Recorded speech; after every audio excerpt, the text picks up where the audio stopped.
like a light, lighting up in the dark. You make it right, I forgot how to act, it's so classic. Every time you make me nervous and I lose my words. It's been a while since I forgot the most simple words. I feel calm when you're around, like nothing can break me.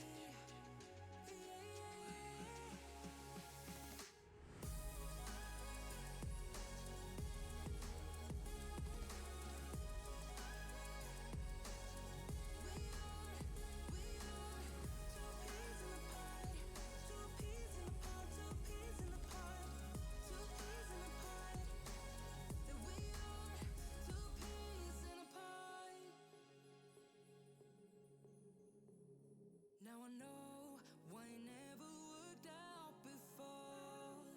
High low, it would always turn out bad, so bad. But every time we start a fight, we always stop in time.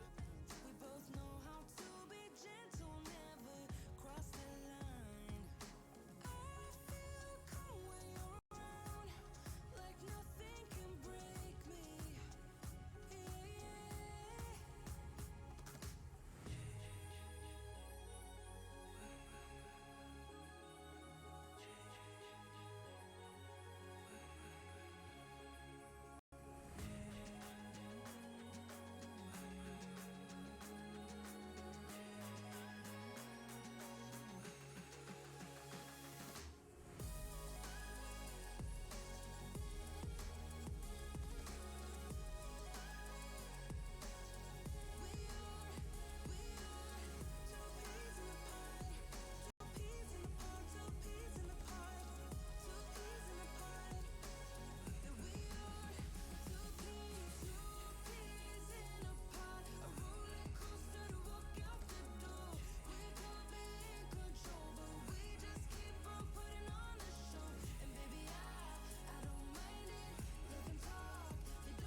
Sometimes, but I know we're safe.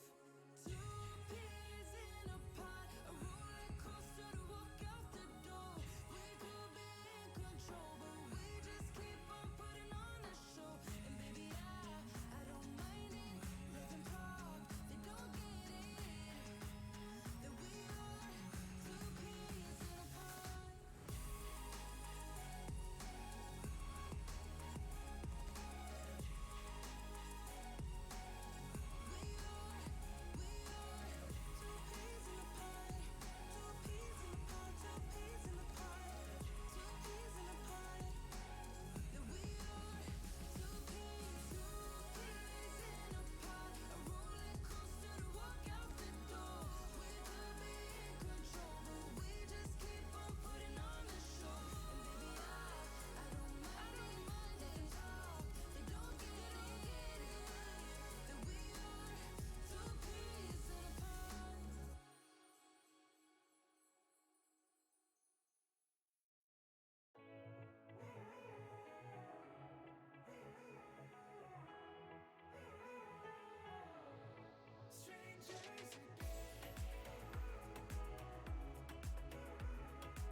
Stepped into my life, such a magic feeling. We tore down my walls.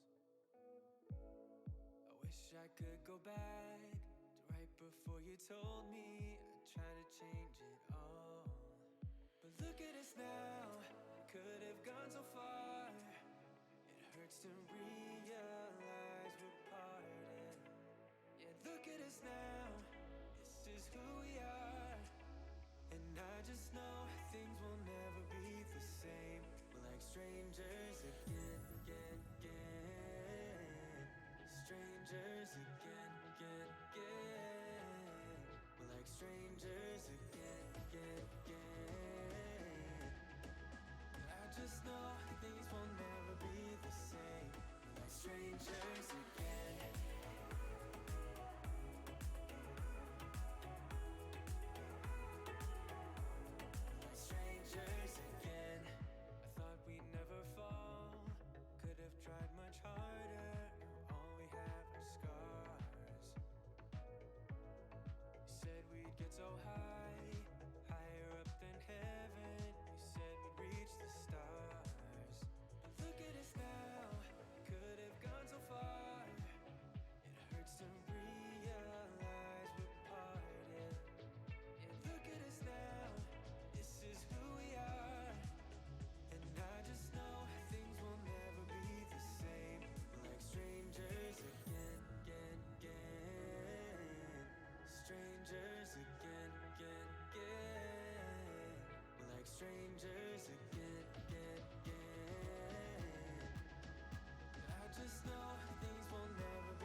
said that you had to.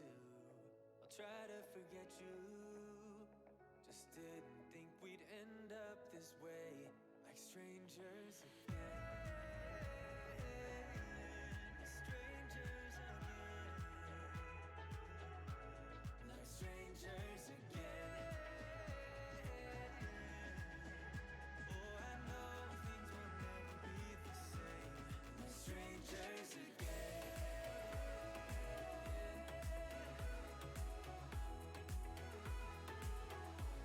Like strangers again.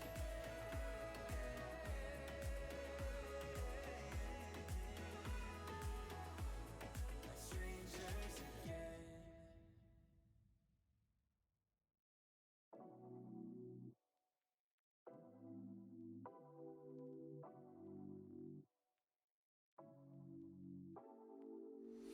Take it away, feeling too good to me. Chilling all day, all in your space is where I wanna be. Here in this room, what did you do? I just can't get enough. Too caught up in your love. I've been trying to forget, but you won't let me. Something in my brain wants you. I've been hanging by myself, asking for help, but nothing seems to work on you. Yeah, you always make me feel like home. Yeah, you never leave my thoughts alone. Yeah, you're the reason I'm going out my mind. I just can't stop thinking about you.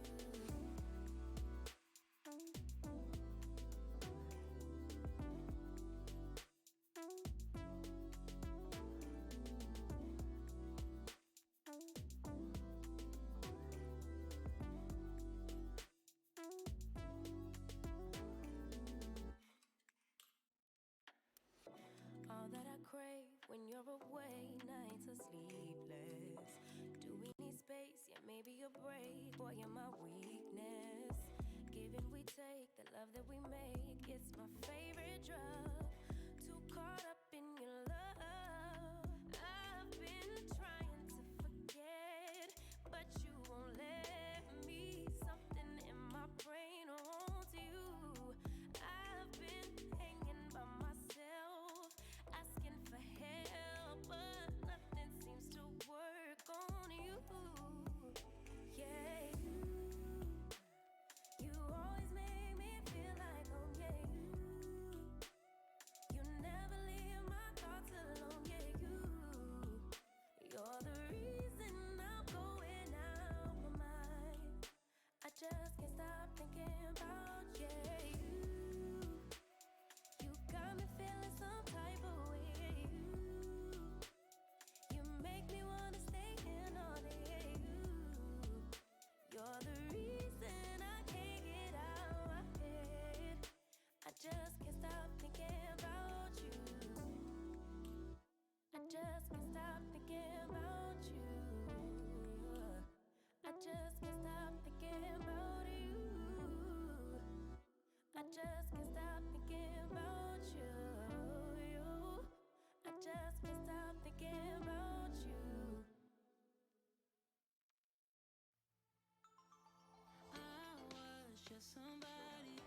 Say you love me, say you don't.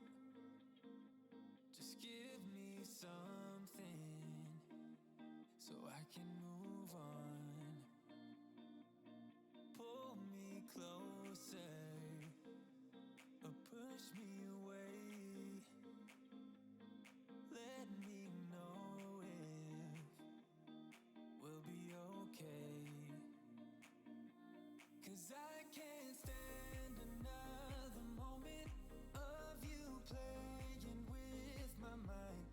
I'm so tired of never knowing, so spell it out.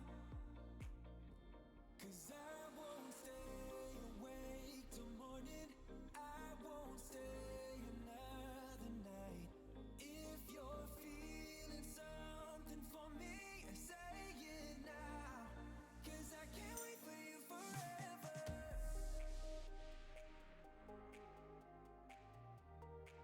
'Cause I can't wait for you forever.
Tell me what I need to know.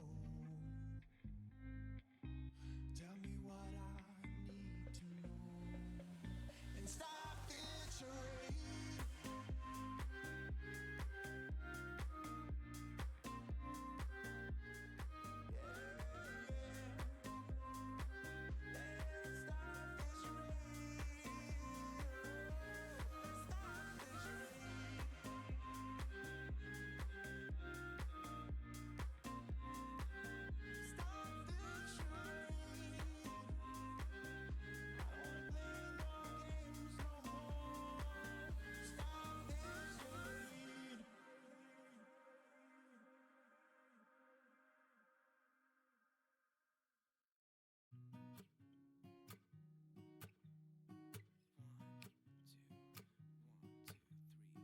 I've been feeling so small.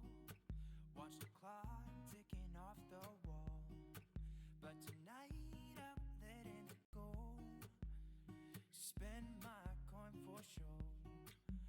I'm gonna be myself, or I could be someone else. No one's stopping me now. I'm gonna skip my breaks. I'm gonna make mistakes. I just wanna feel alive. It's just what I do when I'm out, so try not to hold me down. Feel alive when I'm in this town. Look at those beautiful stars. I wanna drive a faster car. Nothing can break me. No, no, nothing can break me.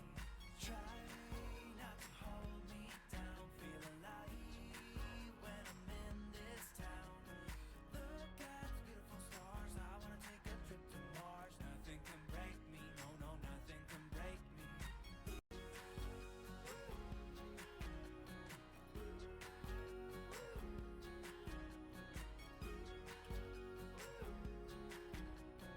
Look at those beautiful stars. I wanna drive a faster car. Lay my troubles to rest. Blow the smoke through my cigarette. City lights looking fine, and I know this is my time now. I'm gonna be myself, or I could be someone else. No one's stopping me now. I'm gonna skip my breaks. I'm gonna make mistakes. I just wanna feel alive. It's just what I do when I'm out, so try not to hold me down. Feel alive when I'm in this town. Look at those beautiful stars. I wanna drive a faster car. Nothing can break me. No, no, nothing can break me. Try not to hold me down. Feel alive when I'm in this town. Look at those beautiful stars. I wanna take a trip to Mars. Nothing can break me. No, no, nothing can break me.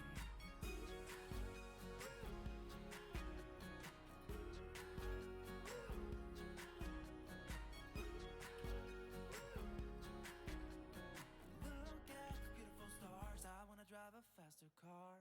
I'm gonna be myself. I'm gonna be someone else. I'm gonna be myself. I'm gonna be someone else. I'm gonna skip my breaks. I'm gonna make mistakes. I'm gonna skip my breaks. I'm gonna make mistakes. I'm gonna be myself. I'm gonna be someone else.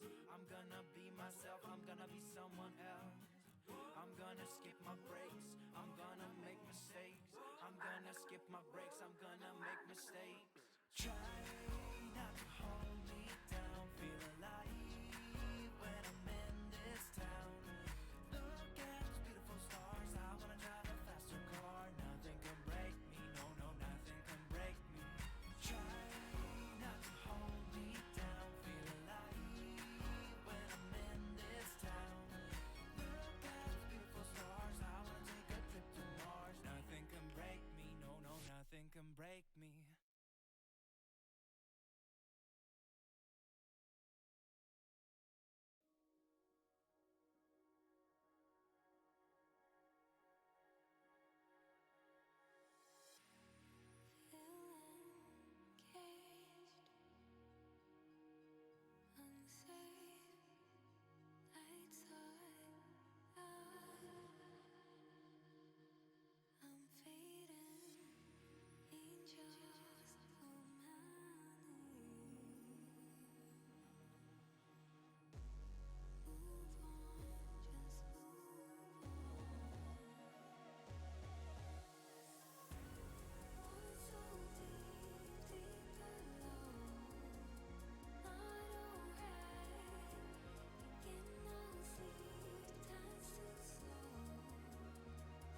maybe it's not as effective anymore. But Scipio is going to find a gorgeous headshot. 5 seconds left. They have to do something. But Bang taking down right there. Aztec still above, but Bang's on site. They just need to stay as far away from the hatch as possible. There, he's able to find ahead of all of their utility. As the Maverick now is still alive.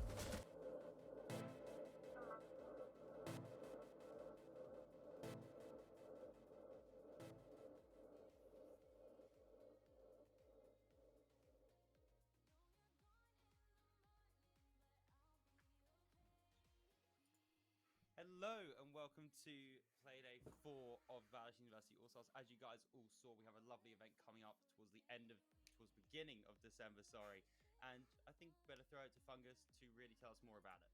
Yes, so the LAN event will be held at Roehampton Esports Arena inside of Roehampton University in London. The first seed from the groups will automatically qualify for the event. However, the other 8 will have to qualify through the playoffs to find who else can qualify. The other 3 groups. Hey. And we've got Santa deadpanning into camera once again. As always. Just like before Season 3. It's perfect. I'm so good at this. But yeah, if any questions again on the LAN or anything else that's announced this stream, feel free to message me, Fungus, or Brad directly on Discord or over on Twitter.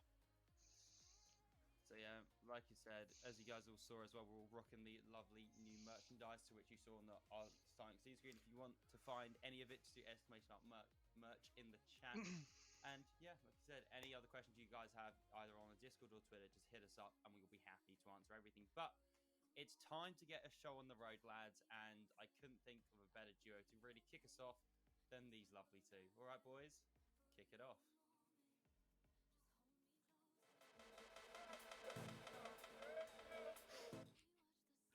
Thank you so much, gentlemen. Man, it's been such a long time. I haven't even gotten to properly actually meet you yet, Ben, but glad to have you up here on the caster booth along by my side. Some of you might not even know me, but my name is Fellow, joined here along by my side of, like I just mentioned here, Ben. And before we get to the land, obviously, around that December time, we've got to get through the Playdays up here in Season 4, the 4th one to be exact, funny enough. And we've got some 2 marvelous teams of average players only versus Delta Bad Hand. Yeah, I mean, it should be a very interesting matchup. Both of these teams have had interesting starts to the season, to say the least. I mean, on the side of APO, both of their losses have gone into overtime. They've been 2 incredibly close games. You've got to give them a lot of credit for that one. And Delta Bad Hand have had a bit more of a mixed bag of things. Some games, their last game on Playday 3 came really close. Their first one was a little bit rough, but a rough start doesn't mean a rough end to the season. We'll have to see how this game goes. These teams should be able to match up against each other fairly well. I'm hoping so. I haven't been able to do a lot of book work since the last time I've gotten in a proper cast for you guys was the finals of Season 1, all the way back in February of 2020. It feels like, forever, I should say, but I still have the memories well intact in the very back of my noggin. But let's get a better understanding of these 2 teams, look at their statistics so far from what we've already had displayed in this 4th season, just to get a better idea of things, how well they've been performing, their KDs, their cost, etc., and some of them looking pretty hot overall, and others look a lot more quiet in retrospective in terms of rating here. Yeah, I think you're looking at both these teams. I mean, there's a bit more of an even spread towards the top side of that average players only towards the bottom of the screen. I mean, you're seeing the 66, 64, and 62% cost. That's great scores, especially considering that they've had those 2 losses in there already. I mean, they're doing a great job at making these games very competitive, putting some good scores on the board. Look at the top side, you're looking over towards Delta Bad Hand. It's a little bit more of a mixed story. You got James there. I mean, he's doing a great job for himself, absolutely popping off in all the games he's been playing in. And then the rest of the team have found it. The consistency hasn't quite been there. We've seen good moments from many players across that team. And if they can just bring it all together at the same time, then they can definitely start picking up rounds, start picking up some wins, and put themselves in, well, a pretty good position coming in towards the later half of this season. But it's going to be a difficult one, I think. I'm really wondering how well Volcanoid and also Orca can perform, because they have no statistics, essentially. Those have been null at the moment, so they could either be these huge playmakers where they do a lot for their team, they're always impactful, or they keep a similar statistic as to what they have now, which is essentially non-applicable. Either way, it could really either go out which way. But I think with all that being said, since, we're pretty close to having the matchup already done and underway, we could maybe take a look at the map bands as well. I know we were still waiting on that before we went live into the show, but I'm pretty positive they're almost done in this best of one format, so things will be even down to the very last bit of things. And I know that NA and EU can have very different map selections in comparison, but already seeing Clubhouse and Coastline banned here for this best of one series, that's not too shocking for probably anybody that's seen competitive R6 in play, no matter where you actually end up residing in. Yeah, these auto bans, just getting them out of the way. You don't want to see too many of the same maps again. And it's nice to not have another clubhouse match, but Oregon is still on the table, and it wouldn't surprise me if we end up playing in Oregon. Both these teams have played there once before already. It might be something that they're both very comfortable on. They have a good idea of what they want to try and do. And we're seeing Bank and Villa removed now, respectively. And again, these are two of the maps which are a bit larger, require that more coordination between your teammates, where you want to have something like your drone setups pretty well organized that you're not going to get caught out on any flank routes. That's where you're going to see good uses out of that Nomad and that Gridlock. Despite them being perfectly applicable on almost every map in the pool, those two definitely where they stand out the most. Oh, a big sigh of relief. Cafe got banned. That is one of my least favored maps in all of competitive R6 because it's played out basically the same way every single time, and that's why I'm slowly getting a dislike for Bank as well, because it hasn't really changed since its rework.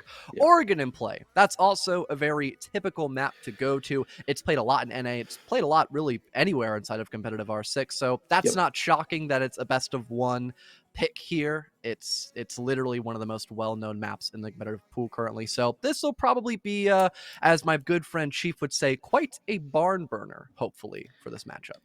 Yeah, I mean, both these teams, like I've already said, they'll know what they're doing. They'll have their plans set in motion. And it'll be very interesting to see effectively who is going to be better at fulfilling on their game plan. I mean, it's a map everyone knows very well. The standard takes through Master Bedroom and taking control of that attic on the top floor are going to be very important to see. And the big thing is how this operator ban phase is going to change things up. If you have something like the Flores open, we've seen multiple times this season teams using that Rotera drone to great effect at clearing out key positions, such as Pit at the bottom of Attic. You're looking at Elbow in the basement. I mean, there's so many good spots where operators such as that Flora is going to be very instrumental, but we've also seen it get banned away a lot. A lot of teams don't want to have to deal with it. So it's going to be interesting to see. I think this is one of those maps where we're now starting to see bans becoming that little bit more impactful as we're seeing new operators starting to come into the fold.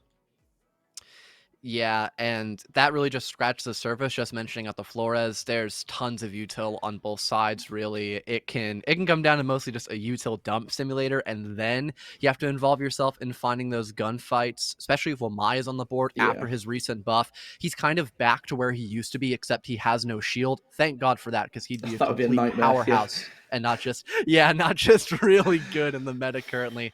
So having the Flores banned, you could probably anticipate a Wamai ban followed up by that. That's a really good call. And if not, maybe it'll be more emphasized in terms of hard destruction instead. Thatcher gets banned almost every single time. You could follow that up with either a Maverick or some kind of ranged hard breach, particularly the Habana, to make that basement floor more challenging. And if that happens instead, then we could have more of a util dump base game because Flores is still on the board, and you're probably going to need to ban out that or not have to ban out that my mistake. And yeah, we either see heavy util or heavy hard destruction. Either way, it's going to be quite a methodical game probably of R6 because it's just Oregon. That's how it works. Yeah, I think one thing that's also really interesting, a change that I've absolutely loved since I've seen it come through, is the addition of 2 hard breach charges when you bring it as your secondary gadget. I think it makes the map, especially the basement site, a lot more interesting because you no longer feel forced into bringing this Habana to try and get this hatches. It opens up a lot more room for flexibility on that attacking lineup. I mean, a personal favorite of mine, I'd love to see the Capital. I think Capital's such an amazing operator at the moment. And also, Monty has those hard breach charges as well. We could see some shield action, fingers crossed. But, I mean, it's not going to be everyone's cup of tea, but it does make that basement site just that little bit more accessible.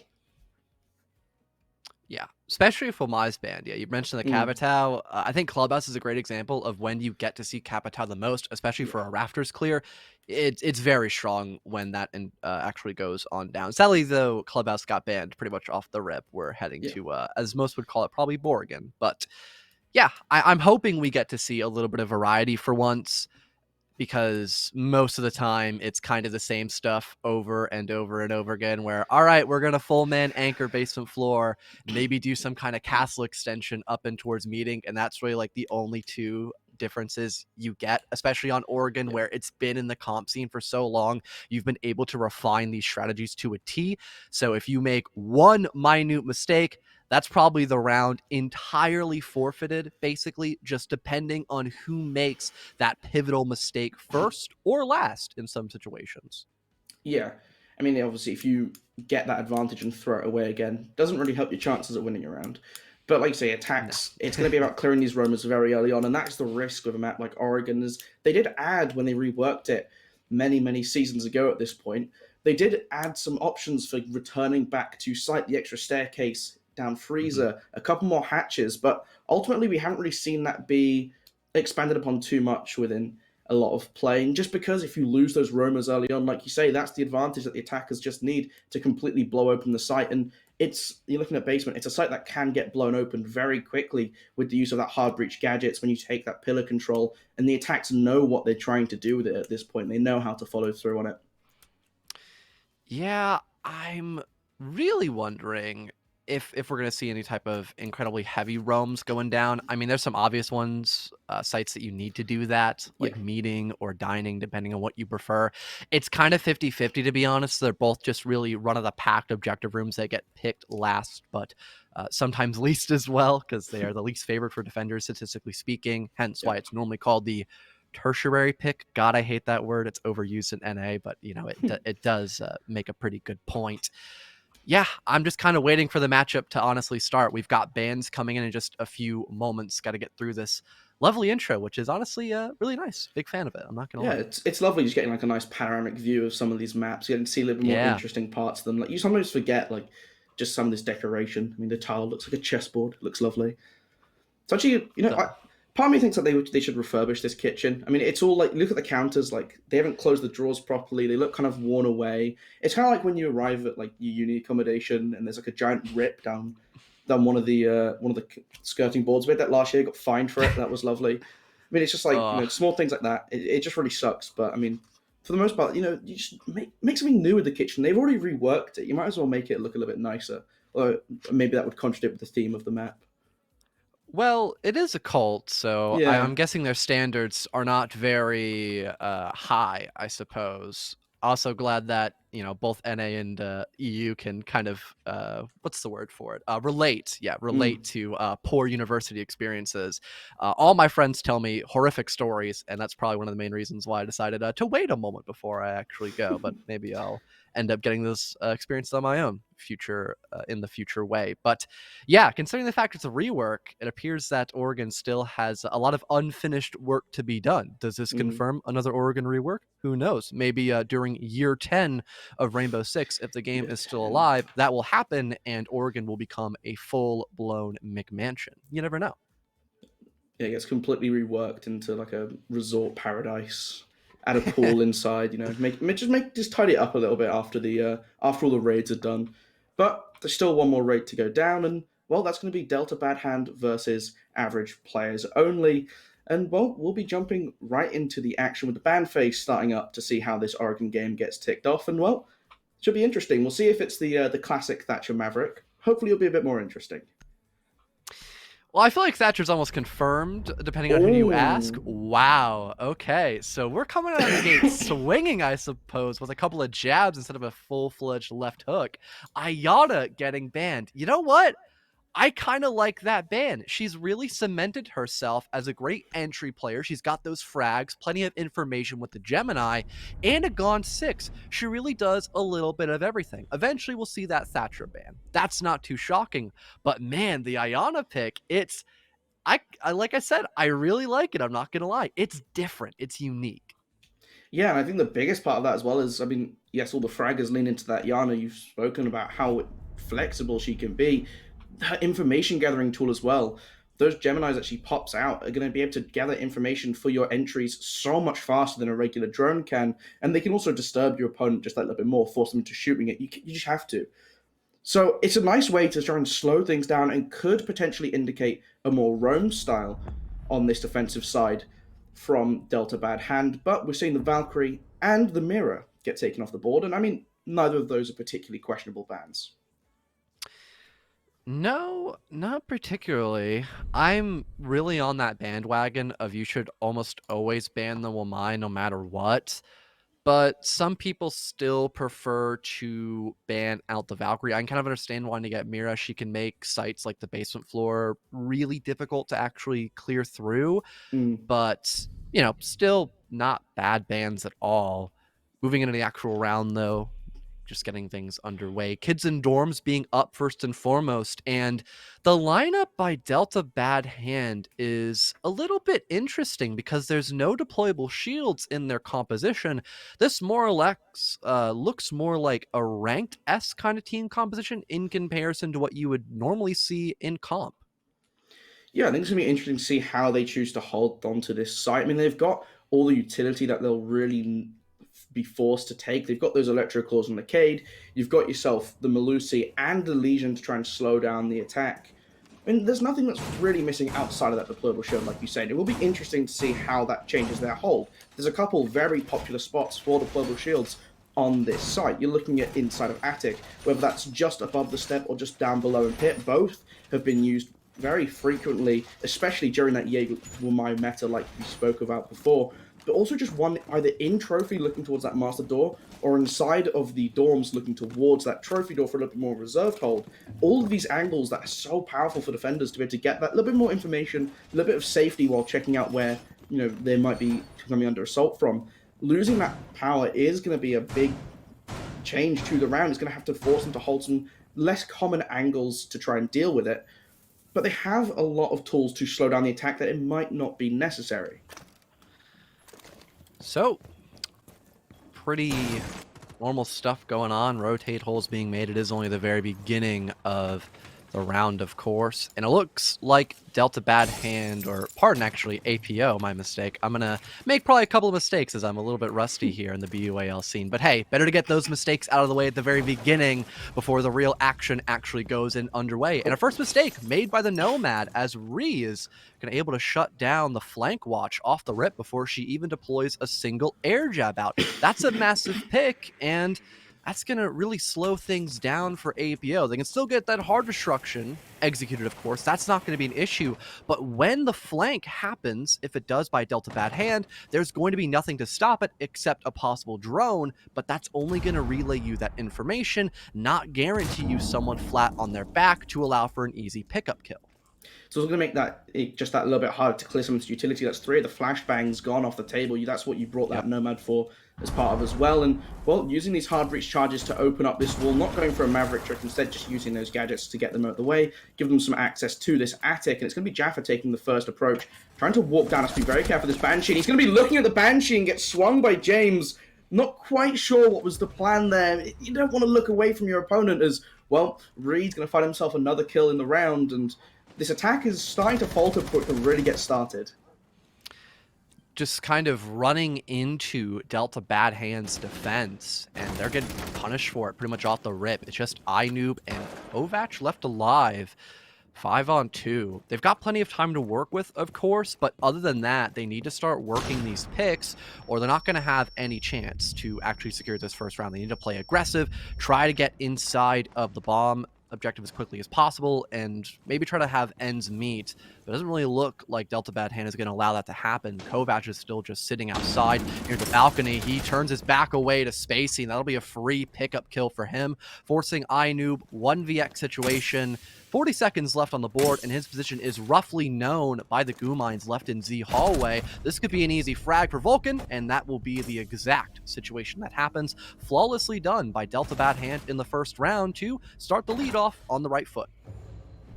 Yeah, it was some questionable moments in that round, losing some opening kills very early. I mean, this was an unideal play. It's not your average experience of the game, and it's a little bit unfortunate to lose a couple of peaks like this as you're trying to enter into master bedroom. They should be a little more careful on their entries. You're losing out your Nomad very early on. That is not something you want to happen on that rappel getting contested inside of Armory.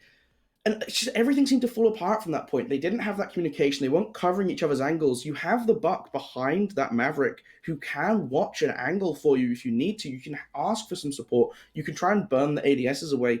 Yes, Buck has brought those hard breach charges. He isn't rocking those flashbangs, but there's still ways you can get around that as a team by just coordinating that little bit more. And I think it's early times. Maybe this is the wake-up call that they needed. But coming down to this basement site, they are bringing that shield. They've got that smoke set up with those ADSs, and it's going to be a little bit more difficult to break open this hold now, especially that you've got those mute jammers, which, if placed correctly, should be able to disrupt these Rotero drones very successfully. Always a hard counter that meat pick can be against Flores, so you need to time them correctly, especially when you're limited on frag grenades. You only have that one set in the hand of Orca, and no explosive self-destruction other than those grenades. There's no Ash on the board, there's no Zofia, so there's definitely a couple of things lacking by APO's side, that's for sure, especially if Jaff does not actually meet his mark with the Flores pick. This could end up being a very tricky extension to clear through, despite how common it is and how well these teams know how to play up against it. Already spotting out the first of many jammers, so that won't impede Jaff for that long as someone is able to shoot it. He'll overextend to do that. Perfect shot landed. So you can start attempting out that clear, but we saw highlighted quite well by Science. There's another one waiting around deep inside of Elbow to once again try to shut down these Roteros, and the first one already gets deployed.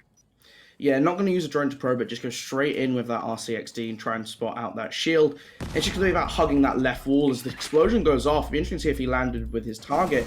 Couldn't quite get it close enough. These mute jammers doing a great job so far. Oh, the mute jammer stopping it again. This is not how you want this to go. 2 drones down. I think the third one's currently in motion, but this assault upstairs is still going underway. JMXC trying to lay down some defensive perimeters so that they can continue this assault upstairs, but a lovely shot from the alibi of James, able to do a chunk of damage onto Jaffa just after eliminating Orca from the stairs, and that will relieve a lot of pressure for him in this position. So, extension still being attempted here. E1D comes in through. You've got control of back tower stairs, but James is still sitting comfortably inside of Pillar. He'll back off just a little bit as his shield will now be removed and get shot directly by Jaff, watching through the kill holes set up in towards E-Box. So 4-on-3 here for APO. They still haven't cleared out E-Box, though, and Spacey's holding this one quite comfortably. Eventually, he might back off, and he should have done that after being stunned. That could have been the better play, but he wasn't able to in time. Luckily, though, Mali's still holding strong right inside of Supply, shutting down 2, forcing Kovac in the back tower stairs to try to clutch 1v2. Mali is on incredibly low HP. This could easily turn into a 1-versus-1 confrontation, but he doesn't have the information to work off of. Still has plenty of drones and all of his stuns, so he could try to find some easy pickups here, but that's if he's actually aware how DBH is going to play this one out. Try to stick the plant, just a bait though, trying to force out someone to overextend to be an easy pickup here. And that's why he's rocking the angled grip, just to swing and try to get those kills as quickly as humanly possible. Gets the first one, but now he's tagged up well, and it'll be an easy refrag for Volcanoid as he's just waiting patiently at the freezer door. Yet again, another round win here for DBH, as they're doing quite well on these defensive holds, shutting out a majority of APO's pushes. Yeah, I think they did a really good job of just getting themselves, when they were down on numbers, they never kind of gave up. They always were able to fight back from it. I mean, you see here, like, James doing a great job to hold on to Pillar, taking out the Thinker. But again, Apo had an advantage in this round. They did a much better job of their initial intake. But then they didn't slow down when they had it. They just continued to push themselves forward. They got a little bit too hyped up in the moment and kept on going. And ultimately, a lovely double kill from the Cade there just completely shut them out of the round. DBH playing up very well in these uncomfortable situations just to keep themselves on top. Oh man, we've got the Rook pick here on Dining, Ben. This is an interesting one. So, normally if you bring something out like the Rook or a Doc, he's just going to be holding long angles the entire round or going for a spawn peek, something kind of risky like that, because he really doesn't bring much to the team that could be useful. Like, you could have a Maestro here instead, and this would be a pretty default defensive team comp for defending Dining Room. So you have that Maestro player set up inside of Showers. You've got that shield in the hands of Spacey Bob to deploy there. All that would be standard, but now you throw a Rook in the mix, and that can let you get aggressive early on And that's been a key factor to DBH having a lot of success, is not only shutting out APO in terms of having really good positioning, just allowing that positioning to get them these early on picks, make that man advantage favor their own team, and it kind of just dwindles down to APO not having anything to help them moving forward, and it gives an easy round for DBH essentially. Yeah, I think this site is a little bit harder to hold. You can see them setting up for that shower impact trick. You know, you've got a nice number of impacts there. Oh no, never mind, it's just a Rook. I forgot Melusi lost her impacts. Well, that kind of... Melusi didn't lose it. No, she also Nitro. And Yeah. the bulletproof for Well, that instead. they've just chosen to go the bulletproof, I guess. But it is harder to play impact tricking on this shower, especially with that Hibana on the table who can just slowly bait them out. So it'd be interesting to see at what point they choose to fall back, but a lovely opening shot from Orca doing a great job in the debut. Ooh, okay. That was too close down the shower corridor, but either way, the kill's coming back. It's going to be Jaffa falling down Volcamoid, able to meet numbers up. The two rookies doing pretty good for their team so far. Kind of butting heads at the moment, 4-on-4, so not horrible for either side, really. You're starting to get control of the site as you've opened up that main extension. If only James could fall back and play deep inside a kitchen, he could hold down a really brilliant angle with the 2 times. He's still just sitting quite comfortably in showers, hasn't been pushed out just yet, so he could still be a force to be reckoned with perhaps if he does not get cleared out, but the drone will indicate he's still positioned well inside a shower, so that clear has to go in through, and you've got a couple of fragmentation grenades to actually utilize that, but Noob is nowhere to be found. He's dealing with the mute currently. He gets that second pickup here for APO. The bush is about to come down, forces out James. He has to play a little bit tighter around this corner, spots out 1, down goes Hibana, make it 2. It's 3 in total for James, swings back into showers, he's not able to net the 4th one as Orca swings in wide. He has to find 3 as Noob gets downed in the background, pops out the adrenaline surge. That will revive Noob, but he gets taken care of by James. It won't be an ace, but 4 is more than enough to secure the round win. What a play by James, never being dealt with by the defense or attacking side, my mistake, to make DBH go flawless in the first rotation. I think that's just very... I'm not sure how shower didn't get opened up so much earlier. They have only a mute jammer there. There's so many ways you can remove it, and then you have the Hibana. I mean, look at this, a minute 10 into the round, and that was when it got opened up. That needs to be happening a little bit sooner on your attacks, and Kovac on that Hibana needs to be the one to make that happen. You have that urgency as the hard breacher to be able to control when you're going to be able to take this more space. And it's the first thing you need to really achieve in taking control of this dining site. It's why it becomes vulnerable, is gaining that second angle and starting to be able to clear out that shower corridor. That never came through for them on their attack. And it was a great job by Anub, trying to cause some problems behind them with that knock, trying to deny information, hiding away from the cameras, and just he was able to get the kill on the flank. Ultimately couldn't really lead to that opening that they would have wanted it to, though. Fortunately not. Moving back up above, the biggest problem for APO was that they just died very early into the round, and then when they went for the attic clear, they weren't looking at the drop, where there were, I believe, around 2 players just waiting for them to rush in through attic. They were too busy dealing with the Banshee to actually have their line of sight aimed towards that drop down. So for APO, just being more aware of their surroundings and actually being ready for a gunfight a majority of these situations would probably guarantee closer altercations, because there's only been 1 close round, and that was on the second. Round 1 and 3 have been very one-sided for Delta Bad Hand, as they are doing phenomenal here on this defensive side, mostly because APO, they're just making basic mistakes, and DBH, they're simply punishing them for it. Yeah, I mean, you also got to just... once again, that Rook play inside a shower, there's no way you should ever be able to pull that one off, and he's just done it time and time again throughout this season. He's continuing to do it now. But it's going to be Re again engaging on that window. No kill going in his favor this time around, however. The Jaeger just trying to slow things down, play just a little bit slow in this corridor, just deny that armory control early onto the attack, because when they get that, they can start to clear out Trophy, and it becomes a lot more approachable to enter on into Master. The drone coming through, though, going to get destroyed very quickly on, still causing problems here, but I mean, he's lasting so long in this one room. There is a Nomad there. They can edge up this off, try and force him out. It just isn't happening yet. Sadly, there isn't a Nomad. I mean, they've got plenty of other utility to clear him out, so your point is still pretty potent. that Reese should not be playing here. He is just wasting time. There goes the grenade that I was going to prophesize about, but I had no idea where Orc was playing at. That was a perfect call to finally flush out the Jaeger, stuck around near Armory. Selmas get deployed in the background as well, allowing for some sight lines to be gathered up. It's looking like APO is investing a majority of their time going in for the basic push, leading in towards foosball. They still have one player stacked up around from behind near Big Tower. It's just the Habana as Noob gets downed. Luckily, there's an Adrenaline Surjo to pick her right back up. Moving into this 5-on-4 here, things aren't looking horrible for APO, but they still haven't gotten this control inside of Addict.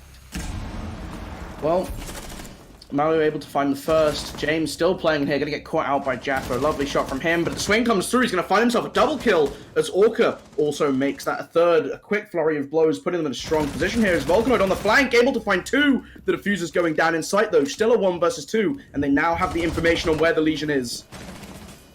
Ooh, it's a close call here by Volcanoid. He could possibly win this, but they're aware he's confirming for the Addict push, and time is ticking. No longer in his favor. Long angled being held here by JM. He's got backup by Orca as well. There goes the cross peak, and it's good by APO. They secure their first round win. Just an explosive execution. And for the most part, never losing that man advantage, only equalizing, really did tip the tide in their favor. And once they needed to secure those frags, they definitely stepped up to do just that.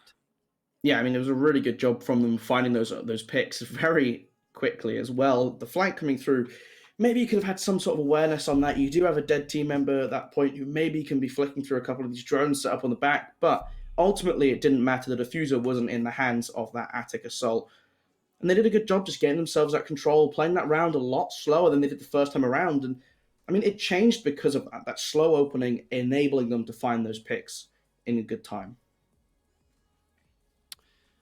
Well, first round being successful by APO, hoping that they can continue the same success perhaps, because for standard round altercations, it's normally around like a 4-2 split for the attacking side. That's common. So as long as they can win one more round, maybe not this one because basement is a really tough nut to crack, they can have some success maybe on that third pick of either dining or meeting. Probably dining, as DBH really enjoyed going there, having all that control inside of showers. But if they actually manage to win this round too, that'd be massive for them, especially since there is no mute on the board. But the problem with that as well for APO is that they didn't bring out a Flores. So that's kind of upsetting because that could have allowed them to clear through that elbow extension a lot faster in comparison to how long it took them last time around. But is DBH even going for that extension? They didn't have any util placed around there, but the rotate hole was made. Were they just preoccupied with something else? Oh, no, there it is. Okay. Yeah, they just took a little while. Coming in late, okay. Yeah. I mean, it is interesting that they're not bringing that Flores once again. But ultimately, it wasn't really successful. In the end, it was just a double push, able to find that refrag on the smoke. Instead, focusing on this tower again early on, this is a good job, just trying to find themselves that opening. I'm sure they'll cut off any potential rotations through split or through kitchen very shortly. Orca, once again, going for this peek onto the back staircase, going to remove the first of 3 prisoners, not finding Alibi in that position, unlike last time. James has made his way into E-Box and trying to cause some problems downstairs, trying to contest his bunker door. Spacey Bobcat waiting very close by. They can potentially go for a little bit of a trade, but was that no sight on the MX store? I don't think so. Maybe James is a fan of pretending to be a hologram, but he's got a skin on his gun. That kind of defeats the purpose of having no optic. I mean, the Iron Sight isn't horrible, and apparently Ree's marksmanship is not horrible either, as she nets a very early pick on towards Orca. So that's a good start for DBH. And yeah, James is pretending to be a hologram. The only problem I have with this is that his cosmetic on his gun doesn't seem to matter, as you can't spot it from that distance. Noob meets the same fate as Orca, just took a longer time for that to happen. As DBH, they're starting out on the right foot, but Jaff will eliminate Ree before she has any more success on the round. Not a horrible position by APO, but the only issue is that they only have coverage of back stairs, and that's it. They haven't cleared out this extension leading into Blue Bunker, and that could cause for some serious problems moving into these last 30 seconds, Ben. Yeah, the time can really start to be stalled out by this smoke. He still has access to his gadgetry, and there we go. James able to find a second from that position. And, well, JMXC forced to just take some aggressive action here as he's moved his way down into pillar, waiting. Kovac covering his back, should be ready for this as a quick double kill comes in. That's a great job from them, putting it back into a 2 versus 2 situation as James gets aggressive, doesn't realize they're to his right. And although the Evil Eye trying to get some damage done, it won't be able to assist his fellow Italian operator as well. There goes the first. JMXC falling the 1 versus 1. This Alibi not in a position to be revived, can be finished off by Kovac here. He has to try and win this one out. 30 seconds on the clock as, well, Vulcanoid on this Maestro creeping up to this position. Going to swing around the corner. Not ready! Kovac moves and wins the 1v1. Apo securing the round from a 2 versus 4 situation. And it was such a great start for DBH as well, but overextending to allow APO to equalize in that 2-on-2. That's the biggest mistake. That swing done by Mally, honestly, changed the round entirely. And then James overextending as well and getting down inside of E-Box, forcing Vulcanoid to clutch. Out of all operators they had, clearly Maestro's the best to do that, but you should never put yourself in a situation like that. If you take a look at the last round that was performed by DBH, they were in the 2 versus 1 as Mally got aggressive on the single opening on the wall to shut down the player outside of backstairs.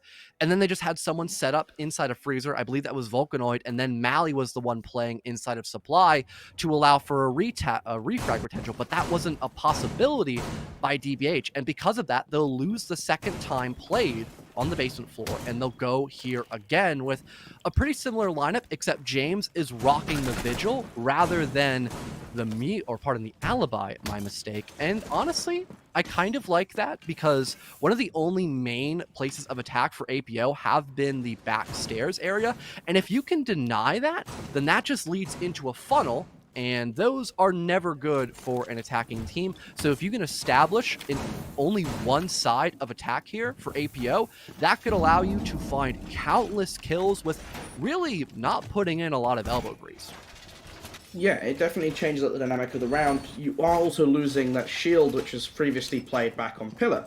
So that will make it a little bit easier for the attack to get into that position. But like I said, it's all about stalling this time upstairs. And Vigil's, he's going to hide away behind his scanner, cause some problems for this drone game, which so far has been all right. They've been able to clear a decent amount of space in these last few rounds, and they've really picked up the pace. Hiding in Classroom, though. God. This is going to be a dirty spot if this works out. Finds the first. Oh, no. The second is right in same position. Going to get injured on out, and James, well, able to find a double kill before quickly being shut down by Ainu, but that's the Ash and then the Ace that you've lost out in this round. That is going to hurt your clear of this hard breach.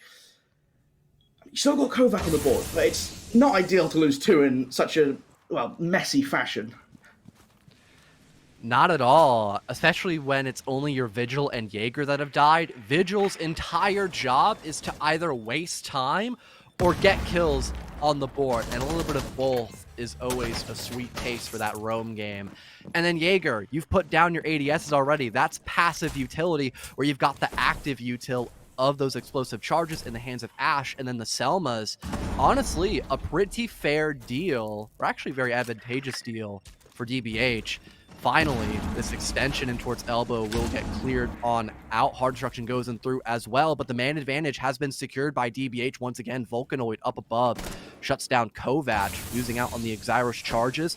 It's going to force in basically a one-sided push here as Jap and Ainoob are the only 2 remaining souls for APO, and they're just kind of chilling inside a blue bunker, and they can only push in through the breach that allows Spacey Bobcat to step up, forcing Jaff 1v3. Really has nothing but a couple of Capital bolts to work with, and his own weapon of the Para. This is a really, really tough altercation to try to come out on top, and I'm not too sure if he can do this one here, Ben. Oh, a lovely shot, though, to open it up, and, well, the 2 versus 1, we've seen similar miracles happen before, and there's no way to roll him out just yet. Can't quite land the shots there on that swing, looking through the long doorway, and both of his opponents on full HP. He has enough time to try and find out some information, has that drone that he just dropped down to give him an eyesight down onto highway, but it's going to be a difficult situation to pull himself out of. No nitro cell or smoke canisters remaining, but the SMG-11 will finish the deal. And, well, a 4-2 half, like you said, that's what you're aiming for on that defensive side, and even if it did come off of a slightly rat-like play. Always the most satisfying ones, though, to be honest. James really having all the impact in the world. Right place at the right time and not the proper droning, especially against a Vigil. It softened all the other blows that came flying around throughout the middle and end game part of round number 6. So yeah, that 4-2 split, not horrible, but I feel like ABO could have probably made it 3-3. I feel like now that ABO has kind of relaxed themselves into playing on Oregon, they feel more confident, at least in my eyes. So maybe Definitely. on this defensive half, they'll do a little bit better. I like how different their lineup is because they're opting for an Aruni and a Thunderbird, which we have not seen at all in the first half. So already drastic changes being made by APO, and I haven't even discussed the changes on DPH as well, Ben. Yeah, I mean, there's a lot of new operators being brought to the table, the Thunderbird among them, and I mean, it's just interesting to see a bit more flexibility, a bit more versatility, and Thermite, we saw him once before on the third round of the half when they were playing, attacking into that dining kitchen site. Other than that, haven't really seen it been brought out. It was definitely more of a lean into that Habana with that ace pairing alongside it. A nice couple of changes. It'll be interesting to see how this changes their attack dynamic. They do have access to, Maverick Trick open Attic, and then have that Thermite take control of Master Bedroom, go for that traditional split push, and try and force the defenders out. The defensive side, like you say, this Aruni, a very common operator, and it's one that, well, when Apo played on Oregon in the first Playday of the season, it was Jaffa rocking that Aruni nearly every single round. This time, he's fallen back onto that smoke roll, giving Orca the limelight here, so you're going to be shining on that operator. The P10 Roni, a couple nerfs, but still a very formidable weapon. There's no stuns either for the Syria gates, but you've got the Sam Cams by Ree. That might be the main thing to clear those out, but iNoob already gets cleared out from the middle of Big Tower as Mally just dives right into the action, and it works out for him. That would have been a very big loss of life, but so far, that's only been on the side of ABO as DBH gets very assertive here on round number 7. They want to start this early round lead on the attack, so they have the ability to fall back on a couple of mistakes if that happens later into the matchup.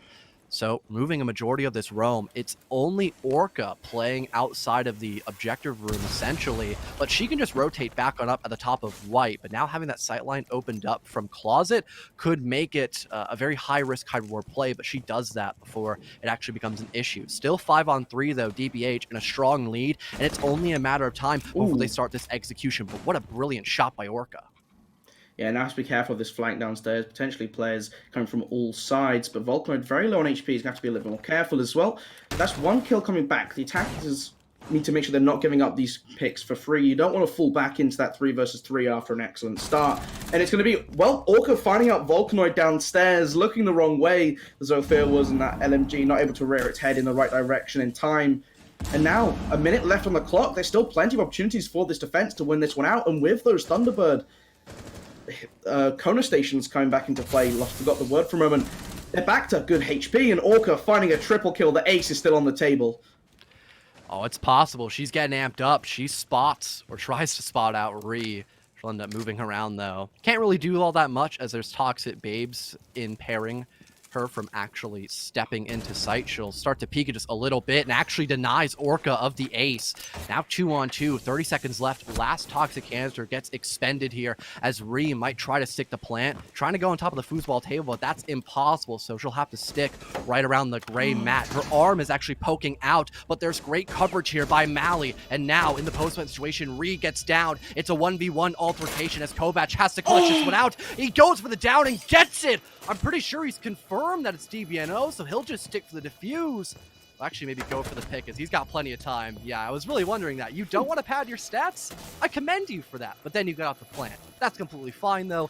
The defuse, it's good. That will give APO their first round on the defense in terms of victory, and I think a big factor of that actually happening, you're probably going to agree with me here, Bren, is the constant relocation by Orca on that Aruni, really. Yeah, I mean, the 3 kills were all from different spots. You had one downstairs in classroom, one was on trophy door, and the third was inside a breach. I mean, it was a nice little rotation of picks on early up. I mean, it was a great job by the defense to hold on to that position. I mean, I still think that would have been a hilarious bait if the Maverick was just like prone with the gun ready, like runs around the corner trying to claim the kill and just dies. But I mean, the Inja came out. He was aware that the Inja was there, claimed his kill, and it was a good job in that 1-versus-2. Just a shame he didn't quite see that arm a little bit earlier. Could have had a less panicked round to close it off. But a good start to their defenses, and they're going to look to carry this momentum forwards. They have that round now. They can keep on building on this. There's no reason why they can't win this game out. Not at all. I'm wondering where Capcan's going to set up his EDDs. Probably on the top floor. I'm not too sure, really. But, you know, the element of surprise, that's always something that is favored in a game like R6. Yeah, he's just stacking them near the top floor. And you can double set them up now in the recent patch for him, or recent buff, I should say. Not so much a patch, it was in the patch notes. So you can actually get a full-fledged pick from a Capcan EDD like you could in the good old days. It just takes 2 instead of 1. So it's honestly not horrible to bring him out nowadays. I mean, he's been, you know, taunted around from time to time, even all the way up in Pro League. But he's never like a constant pick. He's more or less situational depending on how you feel during that time of day. And apparently Noob feels like bringing out the good old-fashioned Russian operator for our viewing pleasure here, Ben. Yeah, I think the Capcan meta, I'm calling this one. When this happens, you can thank me later. All you gold ranked players out there, it works every time for me. Here's what you do: you put one on one side of the door, like you know how the Capcan trick is. You put one in, like you used to put like one in the bottom corner, like away from line of sight. So it's really awkward to like look at. You put one like on the other side of the door at like medium height, so it just looks like you completely scuffed the Capcan. Like you just completely messed up. You put 2 lower down on the other side. They shoot the Capcan trap. They're like, "Haha, what an idiot!" And then they run through it and they die. It is hilarious. Works every time. It works. That's all I can say. I'll take your word for it. I'll try it out right after this game. Speaking of iNoob, he's not going to need the E1D or the EDD, pardon. The other gadget is not going to be needed just yet, as it's nothing but net for APO, just landing all of their shots. Already DBH down bad, as it's a 2-on-5. Not really too sure if they can bring this one back, especially now that the Syria Gate has given away Mali's intentions and also breaking that first barricade. And there's a second one waiting. So it's only a matter of time before APO sets up to remove this laundry presence, which could lead to some very possible refrags coming in just a few short moments. Everyone's just stacking up on the side of APO. They've got that man advantage to throw at the problem and a flank as well. That's been given away, and Spacey Bobcat is waiting so patiently. It works out for him, making it a 2-on-3. Not completely losable here for DBH, as long as they manage to secure at least one more pick, but I'm not too sure if APO will allow that to happen. Yeah, the advantage they have is currently both attacks in the same location, looking to try and split themselves up to get that second angle for approach. Trying to take these gunfights one by one. They've been able to find some decent ways of doing so far, but that will have to change from the side of APO if they want to secure this round. The Toxic Babe flying in deep, landing in the doorway, not quite in the right position. It's going to continue to stall out this time, though. There's still one more in the pocket of that smoke, can be ready to throw that one out, and it's going to force this last-minute assault down through the double doorways. The flashbangs come raining on through, running through the smoke, trying to find the kills. Cade able to quickly shut down Spacey Bobcat, and now all guns raring in the direction of that Nomad, and eventually will fall to the hands of the Jaeger. Just sitting in key locations and waiting for DBH to make that first move. That's always the tricky part of attacking, is if you don't get early on picks, then you're just going to have to worry about this constant just stronghold of an objective room. And APO, I mean, they were just in key positions the entire time. One in freezer, one right around near like the laundry rotation hold, or I guess the laundry machines themselves. And then I think one was either playing really deep or just inside of closet. So that was just key positioning, like I've said 80 billion times, say 80 billion more, by APO to finally equalize the round count, now 4-4. And I didn't think it'd take this long to finally see a Wamai pick here, Ben, but after 8 interesting rounds altogether, we get a treat as Wamai is finally on the board, and also a cheeky Fuse pick here as well for the side of DBH. I think what's really interesting is that this isn't a Wamai paired with the Jaeger. This is just a Wamai being run for its own value, and getting more magnets now, it is very likely that you are going to get more effect out of those Wamai discs than you would an ADS. You can assume that the ADS is going to get one thing, and then whatever it's protecting is going to get blown up pretty swiftly. that isn't the same case with the magnets, and it used to be a difficult argument to make, because you only got 4 in the round, and one of those only came in the last 40 seconds. And at that point, it's not going to be the most useful utility. With this change-up, that does change a ton. It's now a very interesting option, and it's nice to see teams starting to experiment just a little bit, trying to figure out what's worth them running and what isn't, as well as now having those impacts you can try and hold on to shower just that little bit longer. As the Maestro can use one, trying to open up this vertical angle onto the window so that if anyone comes up, you can try and get an early peek. Just be a little bit careful of the doorway so you don't give yourself up at the same time, though. Well, my with Series Gates as well, a little bit of extra util clear through, so it's not just the magnets. It's enough now, especially after that buff. You normally don't need to bring both. Just it's pick your poison, really. That's the best way to put it. Yeah. Especially since you can bring a very long optic of the 1.5 on Wamai. I'm a big fan of the MP5K. That's just my personal take. The more bullets, the more chance you get to shoot them in the head. So that's just my 2 cents. But looks like DBH, they're going for the standard take of just getting inside of small towers quickly as humanly possible, get that heart destruction and verticality up above, and that's where they can utilize the fuse, just popping out those cluster charges close, and then if he wants to, he could rotate all the way up in towards the kids area and start doing verticality towards B, but so far it'll mostly just be a heavy presence leading in towards small tower, where that first blood favors the way of DBH. It's also the Echo going down, which is not the first pick you want to be losing. The hold here with that Echo and Maestro indicates they want to sit back just that little bit more. They want to be comfortable with these Yokais, with these Evil Eyes, to try and slow down any plants. That isn't going to be able to happen now. You still have those Evil Eyes access to. As I say that, Kovac able to find out Spacey Bobcat. That is that Habana going down, which will make it just that little bit easier to hold on to showers.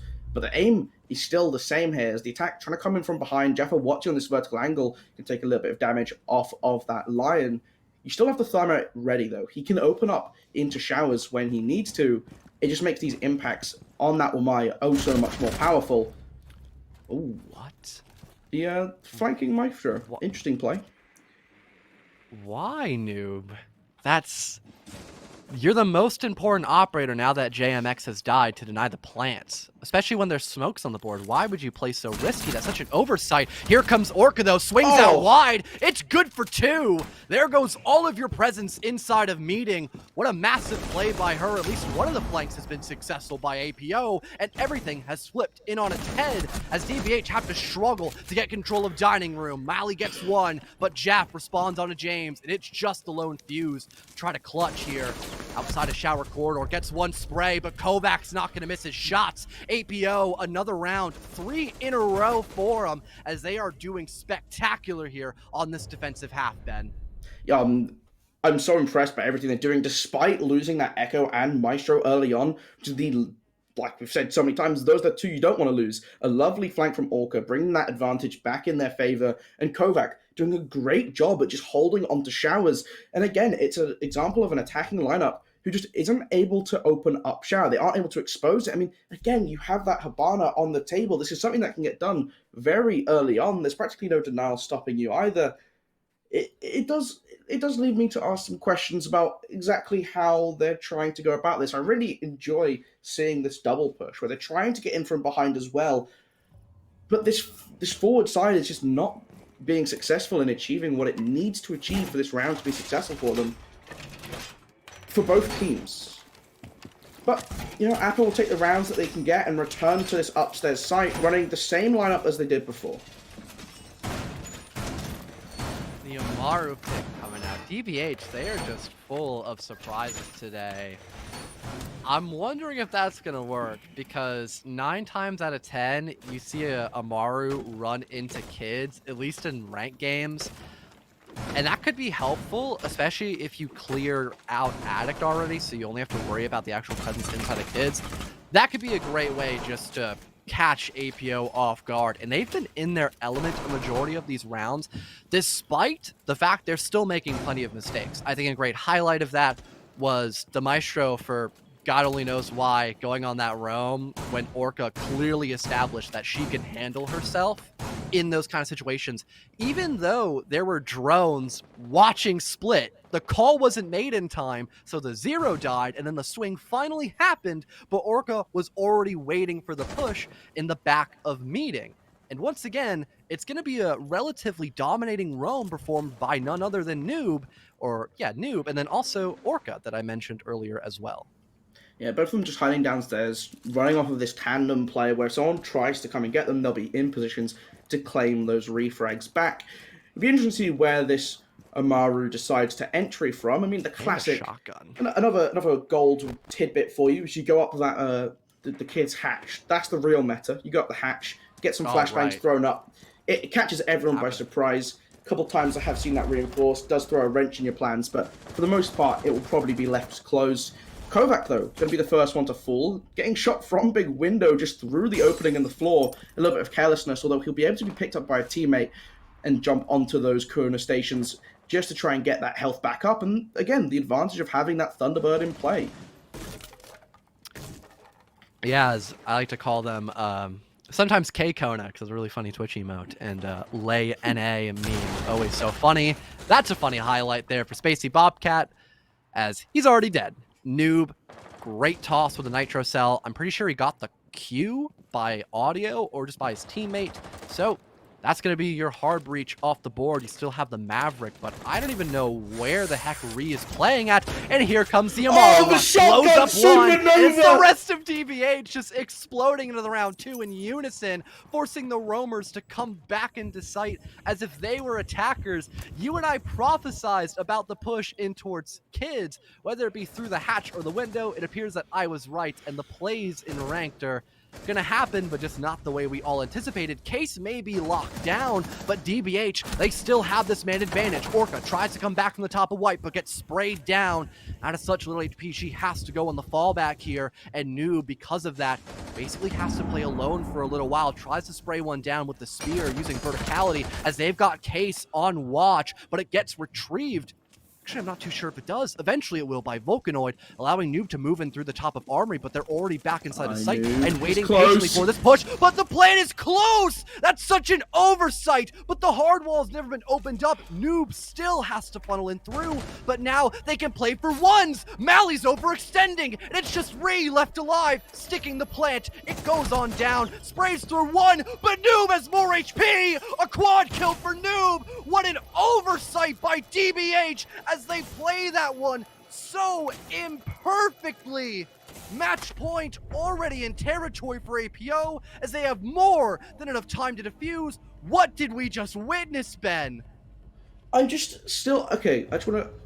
Two things. First of all, so much respect for Malu there. Just rocking the supernova. It's amazing to see. But secondly, what are they doing? They're in sight at a minute 10, and they are just leaving the case down inside of Master Bedroom, not making any real attempt to go and recover it, despite knowing you have full control of sight. There is no contestation. You just have to be very careful watching over towards these two staircases. You know where they're going to be coming for these retake attempts. It shouldn't take as long as it did for DBH in this position to take control of sight, to pick up that diffuser and get that plant down. So I'm baffled at how they were able to choke that round. That's another 2 versus 4 that's gone in favor of Apo this game. That is 2 now total. The scoreline should be flipped. It should be 6-4 to DBH. They should be on match point here. But just these mistakes they're making it in these situations where they have advantages, just not being able to follow through on them is really coming to bite them. And this is, it's almost the only reason why they're not winning. Yeah, just these little mistakes that don't seem bad on paper, but when you take a minute just to breathe and kind of smell the roses, you realize, oh god, why did we do that? Because you had site control, you could have planted deep, but they plant next to the only way that APO had to come back into sight. That's such a blunder. It's just been countless blunders time in and time through by DBH. And APO, they've made some mistakes. I've highlighted that as well. But it's been nothing to compare against DBH. And match point territory, like you and I have mentioned, everything is aligning up for APO to secure this one. If they get some kind of crazy pick in the hands of Noob as he's playing aggro, that could really be the end for DBH. Their impending doom could occur sooner rather than later. And yeah, he's just getting aggressive. Inoob's trying to spot out one, maybe go for a bit of a run out here. playing this one quite aggressively. But you can look at it the other way of the coin as well. If iNoob dies here, that's all your vital util of the Toxic Babes down, and it in fact happens with DBH leading off 4-3. Yeah, and Jaffa also falling inside of bunker there. It's not ideal. James is inside, able to find Orca, going to quickly get refragged out by Kovac, but it's still a 2 versus 3 here for DBH. I'm not sure quite how James is able to get into sight so quickly, but they know where these defenders are. They should have them split up, but it doesn't matter. The Clash is stalling enough time that Kovac able to kill Spacey Bobcat on the backside of things. The frag grenade from Finker trying to find the spot, but it's just not going to be able to happen. JMXC should be able to... He's like, don't turn around. Okay, he should be able to turn back into sight. He's in a safe position here, and I mean, there's still plenty of time. But this is a very comfortable position as a Clash player to be able to sit in. You can give all the information to your teammate that he needs. Not having anything to clear out the Clash is being such a detriment here for DBH. A quad for Kovac. He's looking for all 5. Swing comes in through by Freezer. Trading blows between him, but they'll both remain alive. Clash steps up again. Make it 5 for Kovac. Brilliant plays by both him and the Clash in unison. 7-4 victory for APO. Not a single round had been lost on their defense, giving them the victory on Oregon. I mean, like, that was impressive to retake that one. I mean, Kovac, congratulations on the ace. You had me so worried then when he swung into the Finker at the end there. I was petrified that was going to go pear-shaped and leave the Clash in the 1v1, but didn't take a lethal amount of damage, able to sustain himself, and a really well-played last round, you have to say. I mean, some great plays towards the end. What, a 4K followed by a 5K in the ace? Yeah, it's a good defensive hold from Appa. They did a really good job at just reclaiming control of that match as soon as that side swap comes in. Especially on that last round, like, they should not have won that. No. I think the biggest issue is that just Delta Bad Hand did not have anything to really counter out the Clash, but a couple nades, and that was it, because Zofia was never brought. I don't know why we didn't see a lot of Zofia. Didn't they? I mean, I'm not really sure what... Wait, yeah, I think you're right, but then he died, yeah. Like, it's interesting. You gotta question how you're losing your important characters early on in the round. Yeah. But, I mean, it happens sometimes. You can't quite capitalize on the situation, I guess. But I mean, too many rounds that they should have had. Delta Bad Hand. I mean, they just choked a couple of these really key rounds that could have seen them through to a victory. Yeah. I mean, it's not ideal. Nope. But hey, a brilliant comeback by APO. I mean, we were highlighting that if you can get at least the default rounds of either 2 or 3, you can set yourself up quite well in the defense. And they just kind of took the money and ran with it, I guess, once we moved in the second half.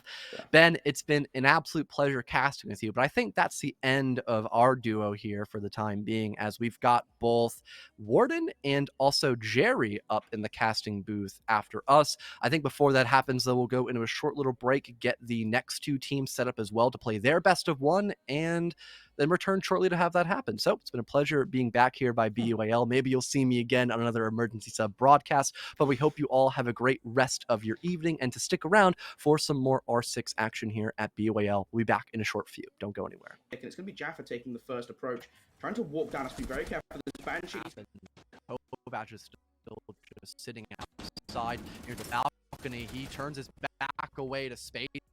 That'll be a free pickup kill for him, forcing iNoob 1v situation. 40 seconds left on the board, and his position is roughly known by the goo mines left in Z hallway. This could be an easy frag for Vulcan, and that will be the exact situation that happens. Flawlessly done by Delta Bad Hand in the first round to start the is roughly known by the goo mines left in Z hallway. This could be an easy frag for lay down some defensive perimeters so that they can continue this assault upstairs. Sitting comfortably inside of Pillar. He'll back off just a little bit as his shield will now be removed and get picked up here. And that's why he's rocking the angled grip, just to swing and try to get those kills as quickly as humanly possible. Gets the first one, but now he's tagged up well. It'll be an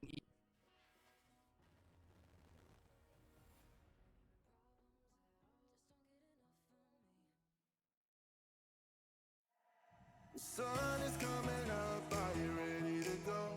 We can take a ride, we can take it slow. Your will is my law, I'ma let you be the boss, 'cause I'll go where you go. I'll take you to a place we can see it all.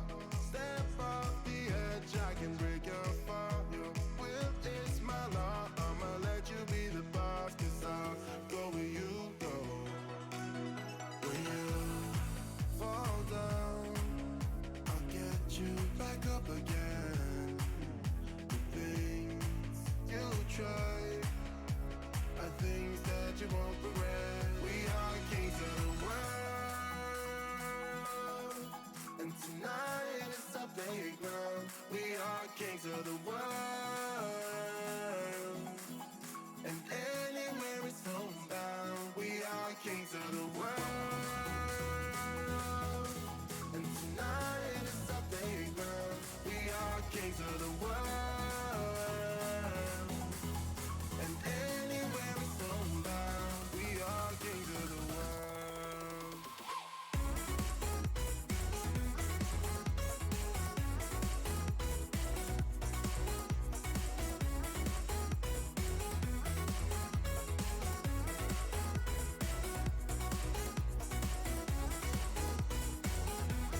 Can't find a time where I can tell ya what I feel now. Been biting my tongue for a while. The words just wanna come out. I'm too afraid to be rejected. It's so expected. I feel like I'm out of my mind, but I know I can't deny you. I am so alienated. Sitting on planet X. I'm becoming the person I've hated. Wonder what will happen next. Yeah, I don't know why. It's like a charge around us that just feels right. Can't get my head around it. I can never hit the brakes. Every time you touch me, babe, you send me right out into space.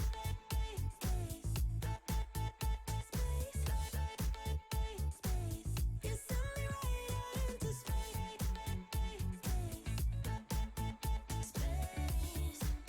Right into space. I'm not the kind of person who is sentimental, but this thing is making me soft, giving into my damn heart. It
Hello, everybody, and welcome to the Badass University All-Stars League. I'm Jerry the Music Man. I'm joined by the incredible mustachioed Artifacts Warden, and we have a couple of games for you on the way too, exactly, to be precise. We start off with our first game, which is going to be Imperium of Madden versus Sleepygang, and then we have Ludens closing the day out with Team Alpha. Warden, it's so good to be here with you, man. Oh, it's always a pleasure to be with you, Jerry, you fantabulous man. Ah, you're too kind, you're too kind. Also, I know you're rocking the moustache at the moment. It's rather special at the moment. Do you want to take a moment to talk about your moustache in particular? Yes, so it's for men's health. So if you're not aware, every November, every year, I take part in Movember. It's to raise awareness for both men's health and other men's health issues. If you want to help support the journey, you could go over to my Twitter and check it all out there. It means a lot to me because I've had my own mental health issues as well as prostate cancer scares within the family. So it means a lot, and I think it's a worthy cause worth standing by. Yeah. Sorry to put you on the spot with that, though. I just it's all good. It deserves a platform, right? Yeah. It deserves a platform, yeah. And you're actually even part of the team, aren't you? This is true, yeah. I decided you inspired me as you popped up on my timeline. I was like, I've never done this. I should probably do this. And I've joined team, was it Operation Mustache, yes. You certainly definitely have the facial hair for the task at hand. I'm not doing anything flashy either. I'm just literally growing this out. So you won't even really notice it on camera. Maybe the top of my lip will become a bit more hidden by the end of the month. But either way, that's by the by. If anyone's interested in joining us, then go on to, I believe there's a website for all of this. Of course, Movember. They've got apps and things. It's good. Join Team Operation Moustache. Anyway, let's move on because we've got ourselves a match here. Imperium of Madden and Sleepygang. Here are the stats, the current stats for the players so far. Of course, we're not too deep in the season. Playday 4. These teams have played either 3 or 2 games between them. I believe Imperium of Madden have had a singular bye already. But yeah, so this is off the back of 2 or 3 games, and you can look at this and just see there are some real standout names.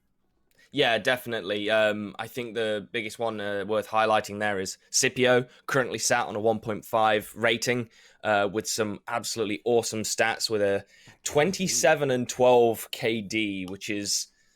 Man, I mean, that's an impressive feat as well. And then on the opposite side, on Sleepygang, we have Cyber up there with a 1.36. So expect a clash of the Titans here tonight with those two hopefully butting heads. And the real question is, who is going to come out on top? Yeah, Matty also stands out to me there with an 87% cost and a 20 to 9 KD. It's not quite as many kills as his comrades, but fantastic stats nonetheless. So...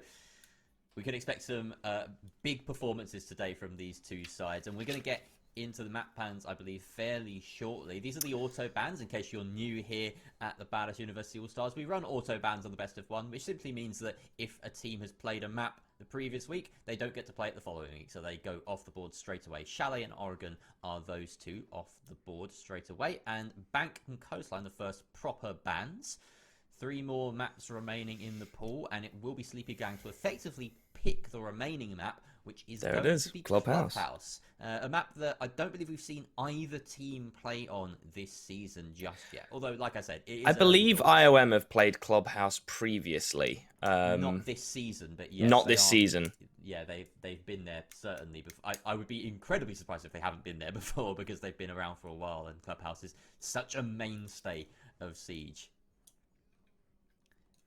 Yeah, I mean, Clubhouse has always been that staple where you take people, isn't it? It's you go there for set straight plays, right? So you want to play, I guess, a very balanced game in that.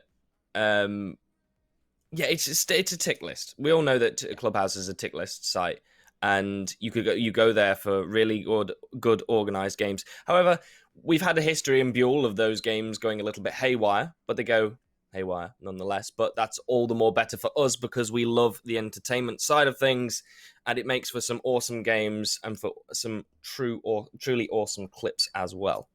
Absolutely. I can't wait to get stuck in.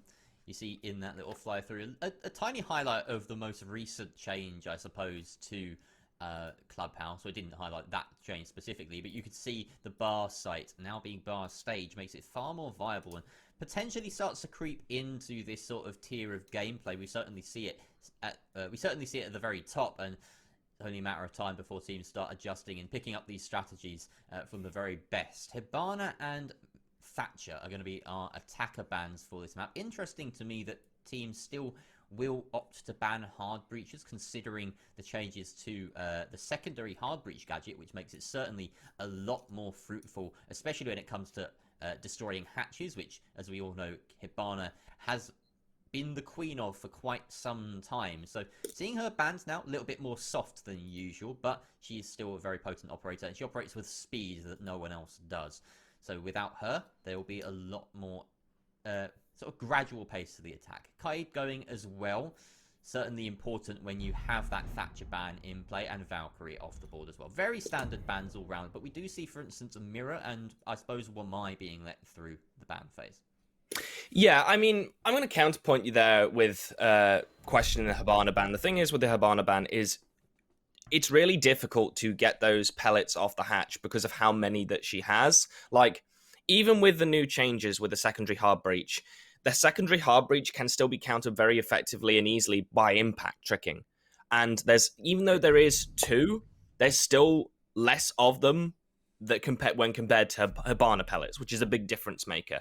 Plus, Hibana has some really good kit on her because she's got that awesome rifle, even though it does only have 20 rounds, and then she's got the bearing 9 secondary. It makes her a very potent operator as well when coupled with those flashbangs, especially with that flashbang buff as well. So it makes her, I think, really deadly when it comes to Clubhouse, and it just removing off the board, it just settles the defender's mind, especially when you're starting on the defense like IOM are, and we're going to see them head down to the basement site first off. Yeah, obviously IOM opting to defend first. This is Sleepygang's map choice, so it makes perfect sense that IOM want to get on this defense first and back up as many rounds as possible. Typically in Siege, you have these favoured maps, as we probably all know. I'm imagining most of the people joining us, stout watchers here. But if you are new, glad to see you, glad to have you here. Starting with this basement defense, and you look at this lineup, you've got the Aruni Gates and those Jaeger ADSs. Plenty of catching utility to deny any throwables from the attackers. But we've also got the Thunderbird, and I really like this pick lately. It enables a lot of aggressive play, the ability to go for a couple more swings than maybe you're used to, and know that you're safe in the knowledge that you can pop back and heal up at any point. Yeah, she's fantabulous for that. And I must say as well, I think that she's strongest when she's on the roam, simply because of the kit that she's got with her. She's got a C4, she's got that assault rifle that the attackers have, the 308 spear, and then again, she's got a bearing 9. Couple that kit, she has a fantastic roam kit that can deal out some absolute damage to the attacking side, and it's just not very fun to deal with. Matty, however, is gonna like, well, right? No. She's quick. She's quick. Matty's going to enter on in and look to hold that mainstairs hold, and Knack as well. He's already torn up the floor already, and they're looking to get control of the kitchen site. However, they do need to be aware, as like I've said previously, there are C4s on the table, and if he's not careful, he's going to get C4'd by Scipio. Exactly what I was just about to prelude to, and well, they carry it out anyway. Well, Cyber's just gotten his drone immediately jammed by Dispute Jammer just around the corner from here. He doesn't necessarily have any intel, especially on this player close left of him. I do believe that is Scipio on the Thunderbird right next to the doorway. I'm excited to have the potential to cast Jerry. This is an exciting moment we were talking about before we started. You can see Jerry on Jerry action. On Sleepygang. Yeah, exactly. We all love a bit of that. But this is very quick control, as you mentioned. Sleepygang.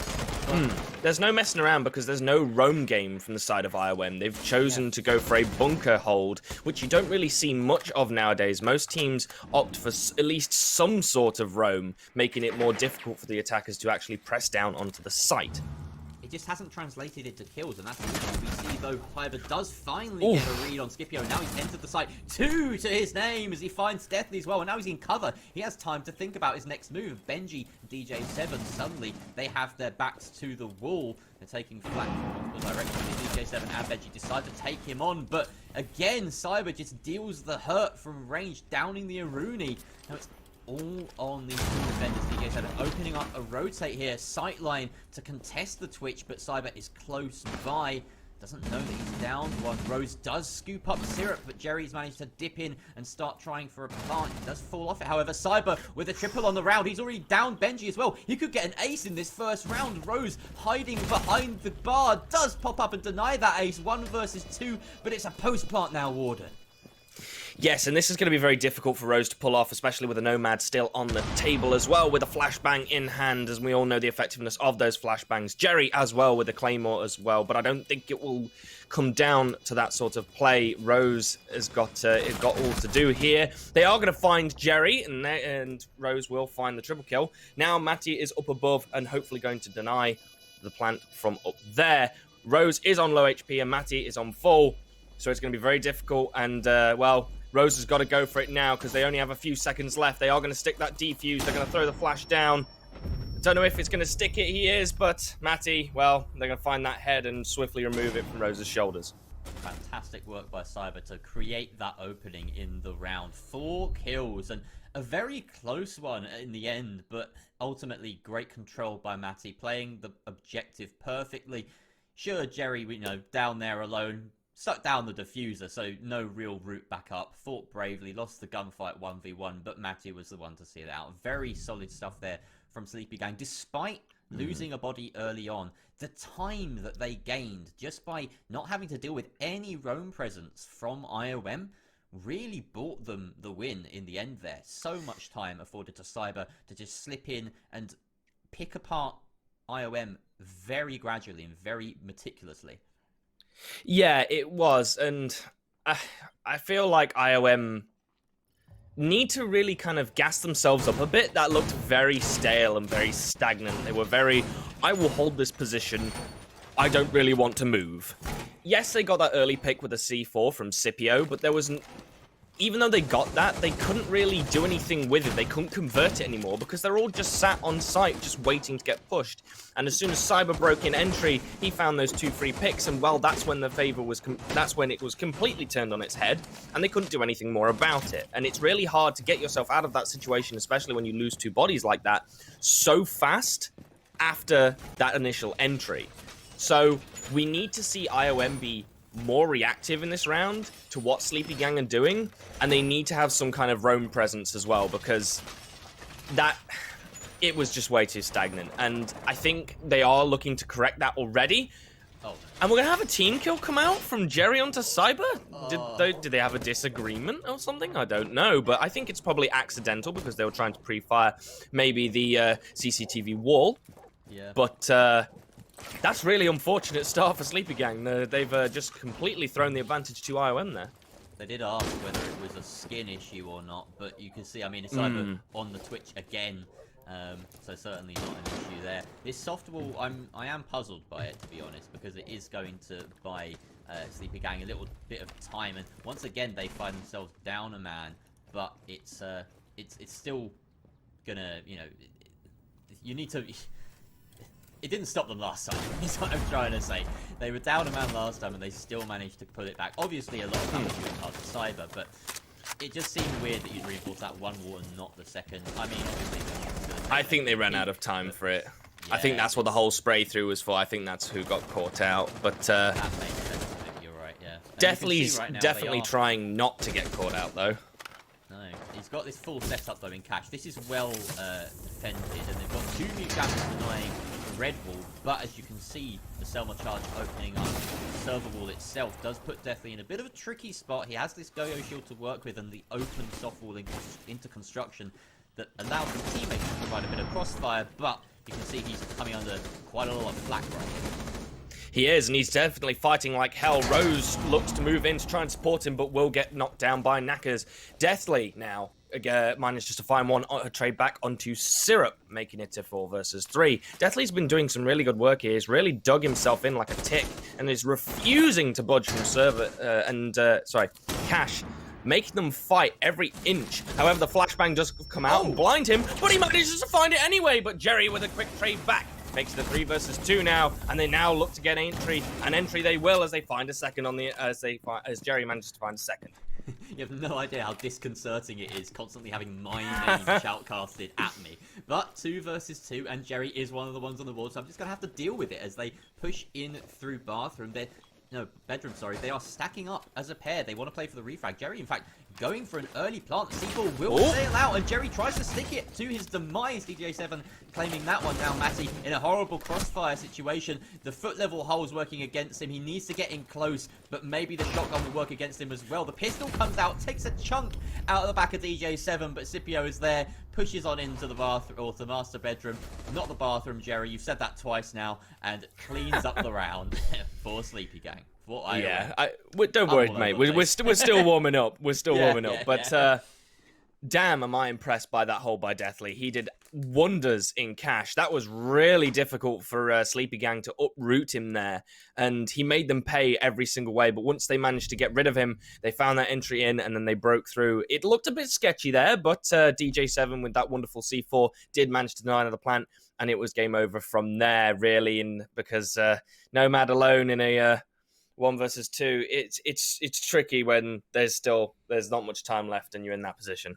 There's an excellent hold by Deathly, essentially, that won that round. And it's a tough one, the gym defense, but a lot of it does ride on how well and how long you can hold that cache area, especially if, as Sleepygang did, the attackers choose not to pressure the Jacuzzi side at all. So it really does just rely on being able to frag your way through that floor of the map. And it is a disappointment, quite honestly, when I see teams not decide to open Jacuzzi, just because it means that at the end of it, when you come down to those, clutch scenarios where you got the 2 versus 2, say, DJ7, as the mute, had so much freedom afforded to him. He could weave his way in and out of gym, in and out of the corridor, through the rotate into bathroom, get the peaks off, send the C4 sailing through. He had so many options because he was afforded that movement. And had there just been an early breach on the Jacuzzi side, suddenly all of that is gone. And sure, it takes a little bit of time, a little bit of utility investment. Maybe that was part of the plan initially, and the early TK threw that a little bit under the bus. The Twitch might have been... Yeah, I think if they maybe had another operator on the board that they could sling at them, that could have been an entirely different round. Yeah, but either way, it made a big enough difference in that round for me to want to pick up on it and say that, honestly, they probably would try to apply some pressure that side. But let's not dwell on it too much longer. We are 30 seconds into this round, and we see a couple of hatches already opened up on this basement attack. We may well see yet another successful one here, but the mirror is being brought this time for the basement. She is, and she's a very effective operator on this basement site as she gives access to some really key and important sight lines, like she can place a mirror window from church onto main stairs, and as you just saw there, they've placed one looking into the generator so that they can control blue side, and that's a really important thing. But the big strategical element here is, again, IOM have chosen not to roam. They are going for a bunker hold, and I think a big factor here on the side of Sleepygang is the fact that Cyber has brought the Flores and will be able to start picking apart that bunker hold. That's a really key detail, because those Flores drones can just drive on into sight, and as long as they are not shot at or mute jammed in any way, they can get into some really nasty situations. They can put you as a defender in some really nasty situations. Deathly, again, looking to be in a really nasty situation as the Maverick has dropped the hatch. They are in gen. There's 2 people in there. Deathly is completely unaware as of right now as to their presence, as Ben looks to try and find someone in, but Rose, a beautiful double with that Vector, just shredding the pair of them into, well, Swiss cheese. Got more than they bargained for right there, Rose. Fantastic couple of headshots. I think probably was just going for the 1, but 2 is just as, well, it's far better than that. 3 versus 5 now, and Sleepygang finally look like they're on the ropes in one of these rounds, and that should be a bit of relief for IOM. 40 seconds left to burn and only 3 attackers in front of them. Attacks coming through main stairs now as Knackered looks to try and find an opening here. That will give his position away, as you can see someone inside of Arsenal just go prone and hold the angle. Jerry, though, makes the entry through Moto in the meantime, takes out Deathly, disabling the position of that mirror window as well. That might give the Nomad opportunity to drop. Matthew will take that Q as his chance, but loses the heads-up gunfight. Rose dispatches Jerry in the meantime, and now as the timer hits red, it's all on Knackered. Finds the second kill of the round. No, sorry, the first kill of the round, but with only 5 seconds left, Diffuser behind him. Benji has the angle, elevated inside of Arsenal. Very nice cleanup there from Sleepygang. They finally take the lead here on Clubhouse. They do, and they did it with, well, I mean, quite an impressive style there from Rose, who was the real difference maker for finding those 2 kills. Sleepygang really should, as soon as they dropped that blue hatch, they should have been more controlling. They should have really just, you can't just sit there and wait for people to peek you. I think in that situation, you have to get aggressive. The mirror did make it really difficult there for them to get aggressive. But yeah, they did also only control like one way, and that was in blue. They only really went for a blue, and I think the main stairs came in a little bit too late in order for it to be have any real effect there. So it was just unfortunate, but I think that was a really good round from IOM, and yeah, I think Sleepygang need to maybe wake up a little. Yeah, it was surprising how well IOM actually adjusted to the disadvantage they found themselves in as well. Like, that was a really nice rotation we saw from the pair of operators. I believe it was Ace and... No, it wasn't Ace. It was Jerry and Knackered. I struggle to remember which operator Jerry was on, but either way, the drop into Moto Jerry's on Ace. He's been running the Ace.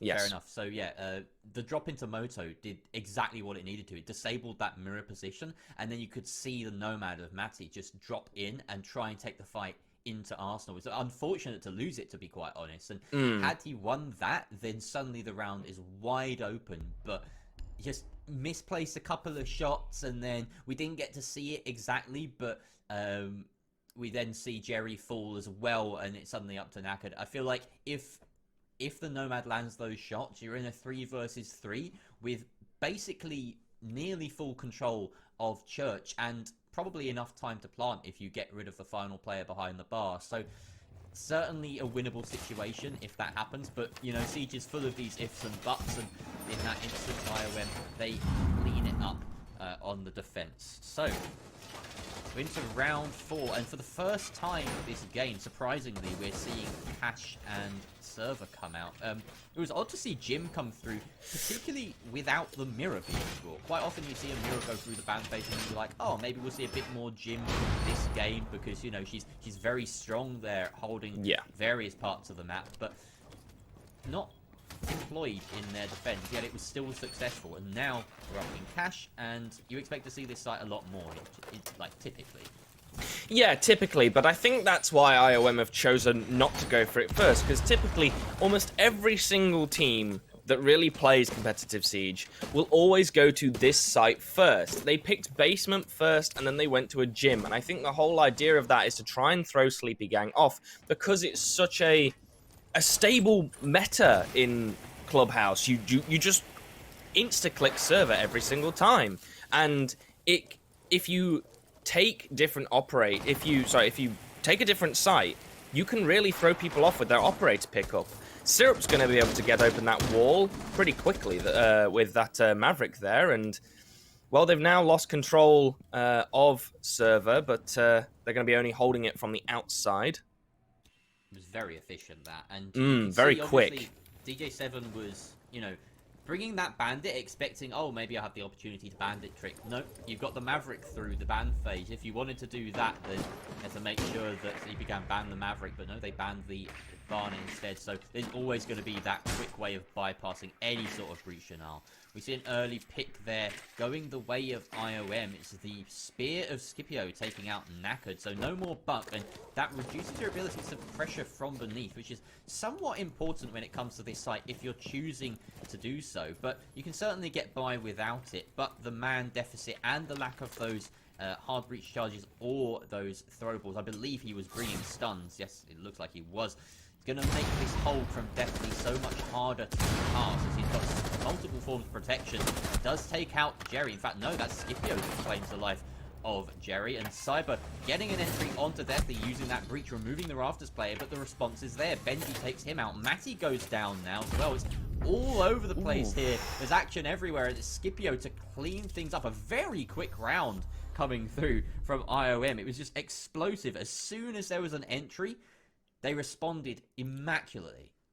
They did, and it was a weird round for Clubhouse, it must be said, because normally it doesn't go that way. Yeah, usually it's like step by step, and you get like a bit of action here and there at the start, and then a quiet period, and then a bit more action, and then a quiet period. But that was just non-stop. I got so confused because I was like, when are they going to stop killing each other? And it's more of a lull. It slows down. You start to see utility burned and used, and looking to get sight angles, and I think the greatest example there was Cyber on the Twitch drone. I don't know if you caught it, Jerry, but the Cyber managed to drive that drone through and look to take out some of those ADSs that were protecting Deathly up on rafters, which is really key for a Jaeger player to play, because if you remove that utility, they're a free frag at that point. You just throw a frag grenade up or a Capitao or anything like that. I mean, it's not like an ADS can stop a Capitao bolt. The new flashbangs are pretty much a death sentence, right? And they used to be just burning the ADSs, but now, if you're letting one of those through, then it buys you plenty of time to just, walk up the stairs and take the guy down. So it really has become a lot harder for Jaegers to survive, or anyone to survive in that position anymore. And it was always a bit of a suicide spot to begin with. So, yeah, he can count his lucky stars that he lasted quite so long up there. But more importantly, that the rest of his team were able to refrag so effectively from Swamp and from Red Stairs, because that was Scipio was the difference maker there. Yeah, excellent play down on the middle floor by him. Yes, and now we're going to hopefully see some more excellent play from him as he looks to, I think, this is quite late from IOM. If Sleepygang are fast and not asleep, they might be able to push on and quickly deal with the IOM defenders, because they're still setting up their cash hold. They've managed to do it just in time because they got the double reinforcement on cash outside wall first, right? And that's the important thing. They got it wrong the first time round, and now they've actually set up the rest of the site. That's not great if you are IOM there, because Scipio's been removed, and that's one of your star players from the previous round, and Jerry's going to find another onto Deathly. There he goes. No more cash hold for you, sir. Jerry's going to find a second one onto Rose.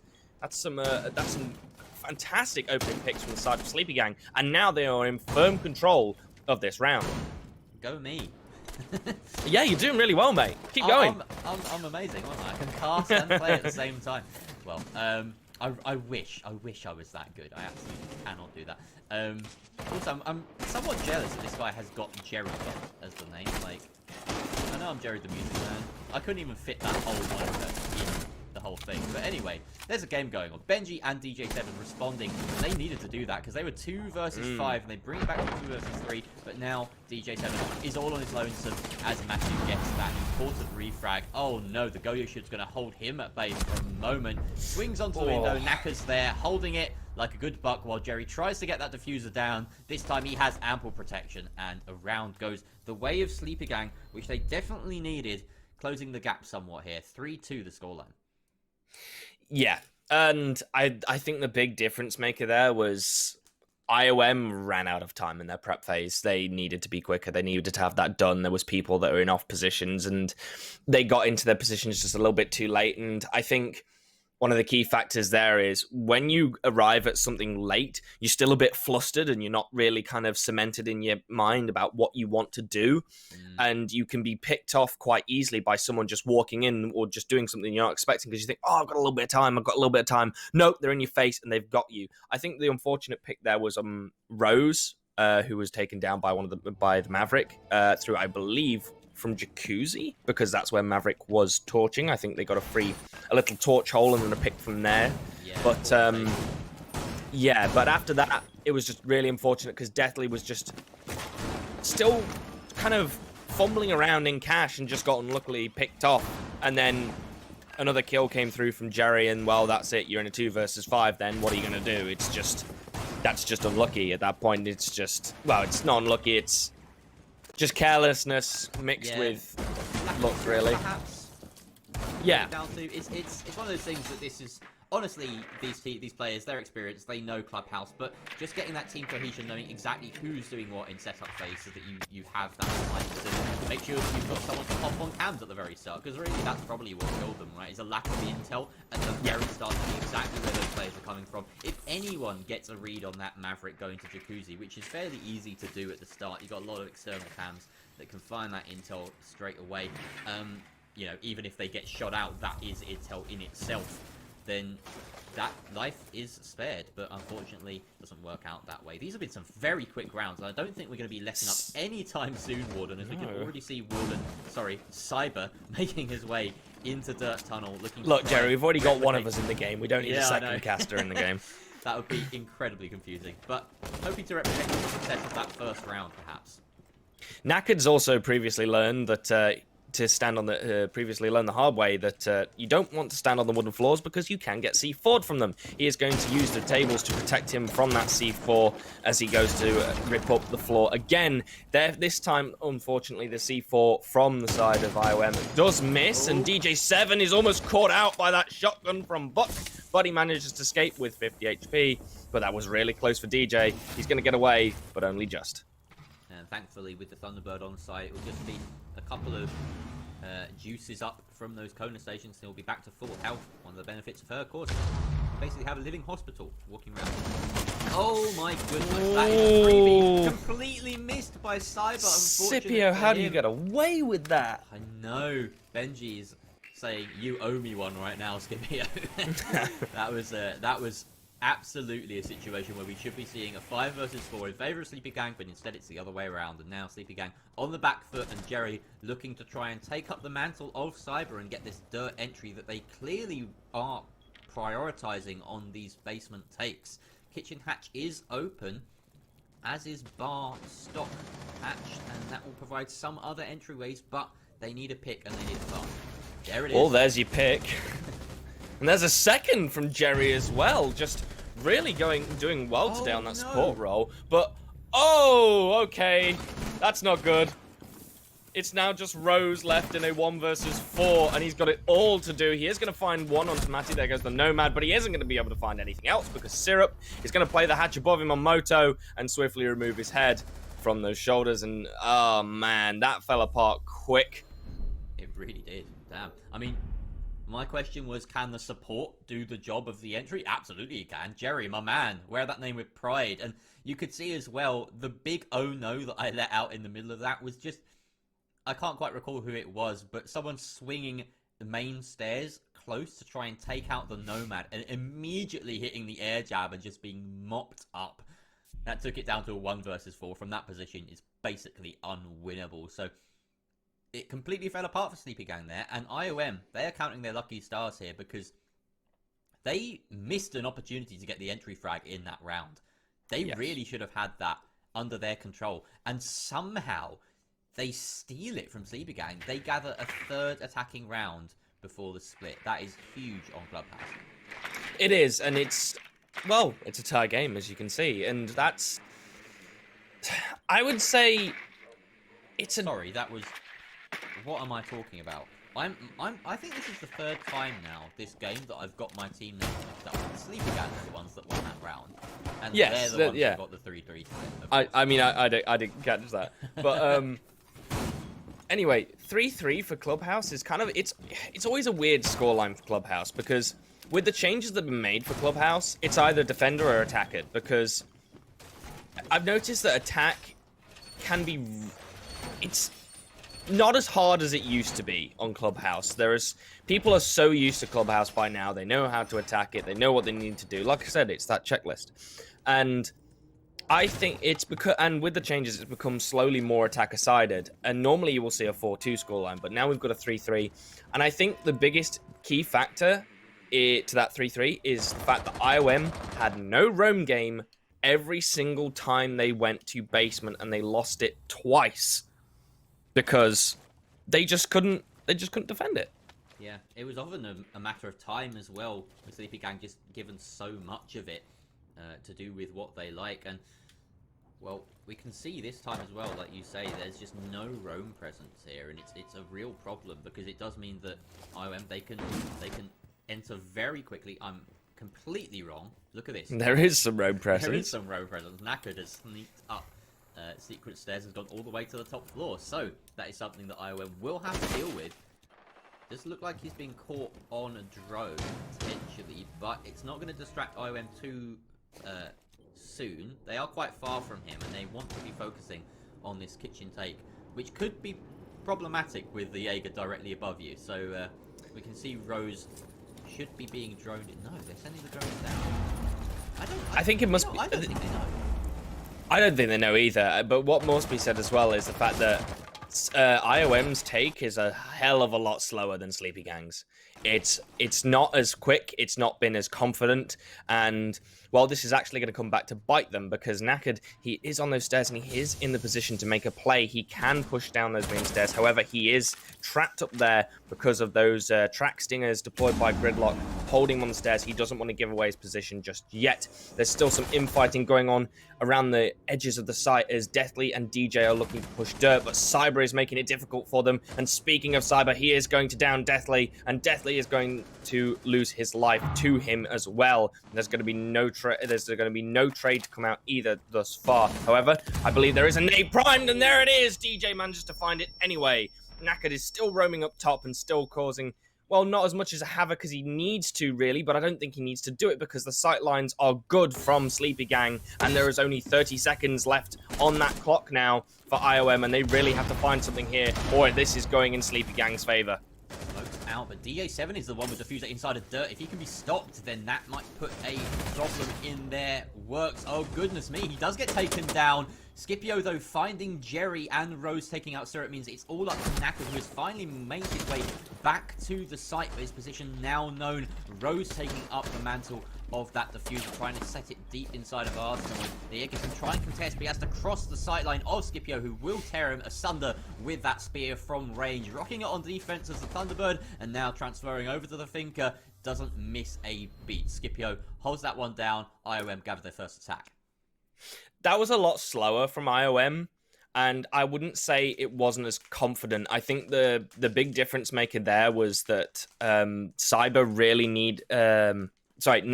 really needed to have more of an impact as that roaming Jaeger. They did not sweep down and cause any havoc for the attackers. They really need to do that, because if they'd done that, they would have put IOM in complete disarray. IOM would have not known really what to do, and they would have lost another man, and they wouldn't have been able to push onto site so effectively because they had the man count.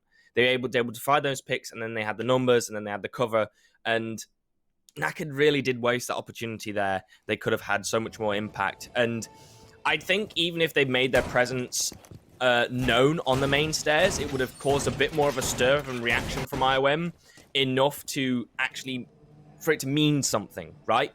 Because if you know someone's there, you're not going to just ignore them. You can at least place somebody, and they needed to take a gunfight there. They needed to either create or take a gunfight, and they did neither. So, how do they adjust, Sleepygang? They have tried basement now once, obviously, just now, and they failed. I would suggest they go with the same strategy. Quite honestly, there was a lot that was working for them in that round. Yeah. But, as you can see, there has been a switch up. We've got Knackered now on the smoke, Cyber rotating onto the Jaeger, and maybe looking to find a little bit more success with those swapped roles. There was actually one moment which I would have loved to see. Do you remember where the Jaeger of Knackered was just sitting on main stairs, back to that window? And yes. We saw, it must have been, I believe it was Cyber, either one, inside of Dirt Tunnel, fending off a couple of attackers like we see here, like DJ7. Only they made their opening on this side, as you're about to see him. Had Knackered just opened the window behind him, he could have scooped up a couple of frags. Yeah.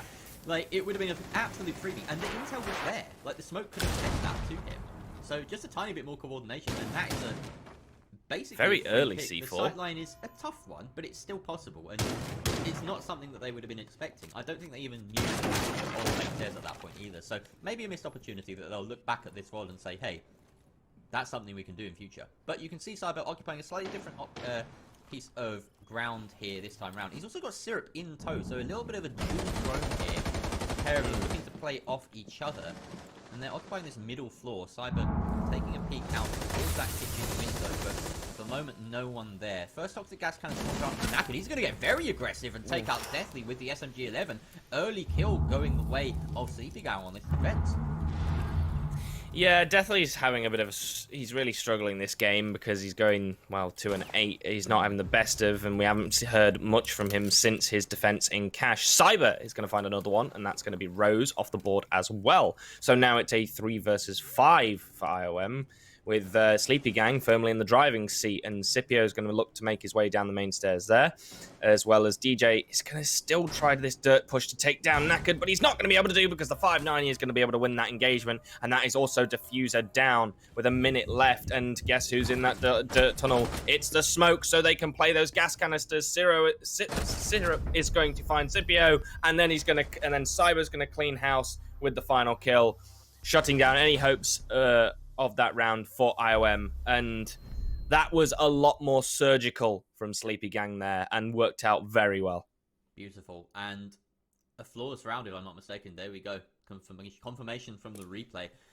I am so glad that worked for Sleepygang. You know why? Because they tried a role swap mid-game, and by God did it work. Like, not only was that a flawless round, but we saw 2 kills for both the Smoke and the Jaeger. Cyber and Knackered just stay this way around. Like, this works way better, it seems.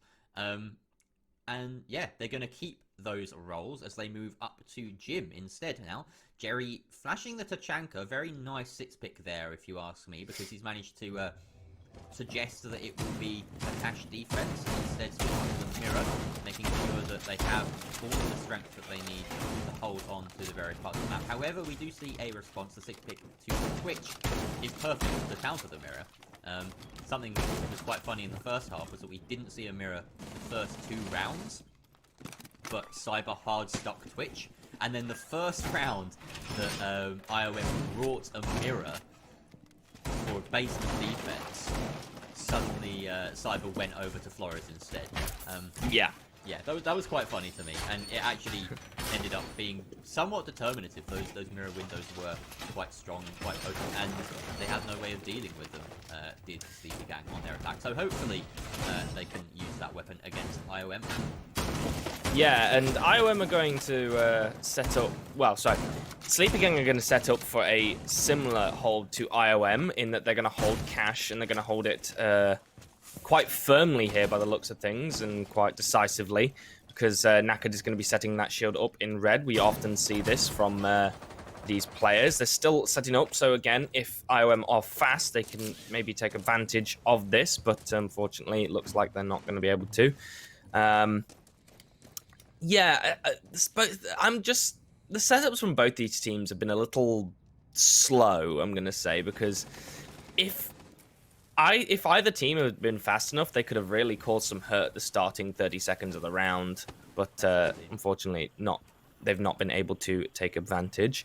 It's going to be a DJ who's going to be looking to Mav open that wall, with Jerry going to be the one staring him down as he manages to look to open it up, and he could lose his life here. He's going to lose quite a good chunk of HP as he, unfortunately, by the looks of it, may have fluffed the wall, but no. Is it going to go? Come on. It's looking like there's still something holding up that wall. He's desperately trying to find it. There he goes. He's found it now. Beng is going to be able to buck it open, and now, finally, IOM have a route into Jacuzzi wall.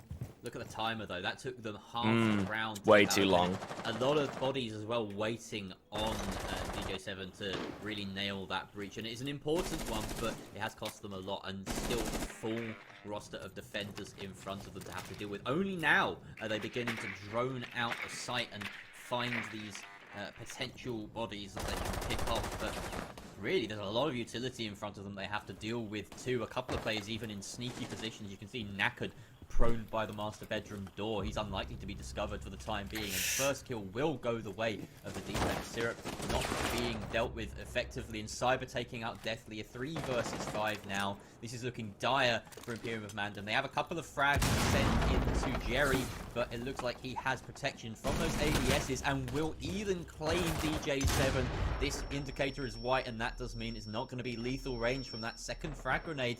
And only one remains in Scipio's hands. That ADS will most certainly have recharged by now. 2 versus 5, and Benji, he's going to ditch this plan entirely. 20 seconds left, and he's going to maybe swing in main stairs window. I don't know. Scipio is going up them, so offering some support here, but it's got to be an absolute miracle here from these two. Trying to flame into the dying seconds. Met with a crossfire, Scipio claims him, and Syrup with the last. Very nice no fact. Those 2 from Syrup. The castle holding firm inside of Logi office. Reacting to the drop as well. Very nice, and I believe a triple on the round for him. Yeah, that looked like some really nasty communication issues coming from IOM, because I mean, you could see the indecisiveness from Beng just in those final 30 seconds. Just, he did not know where to go. He did not know what was going on, and Scipio just drove straight on in up main stairs to look to try and make something happen, but was unable to. But the key flaw to IOM's attack there was, unfortunately, DJ failing to Mav open that wall in a decent amount of time. But not only that, it was the fact that IOM completely ignored server. Sleepygang had control of server that whole time, and that window is a death sentence for attacking that site, because, well, you saw what happened. Jaeger Cyber was just able to keep on finding kills from anyone looking to try and get anywhere close to Gym window or Master window.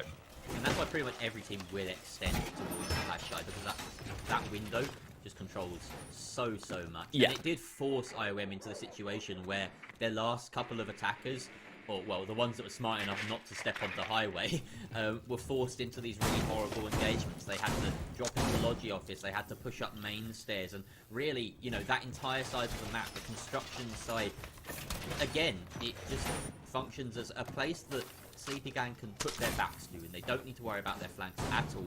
I was criticising Sleepygang for their gym attack because they didn't provide any gym pressure, but really, if you're gonna choose only one side to cover from, the cash push is the best way. Jump pushing completely is far inferior. You're gonna suffer for it, and we saw IOM, for both time and positioning, suffer from it that round. So, moving forward now. Cash defense. Again, it's the first time we've seen it from Sleepygang. This is becoming the tertiary sight, it seems, for both of these sides. DJ7 hoping to have a little bit more speed and efficacy on this particular breach, making much more slow movements across these walls to be absolutely 100% sure that he's burning every single inch of metal. And to be fair, that is a good precaution to be taken given the problems that he had last round. So nice to see that adjustment there from the Maverick.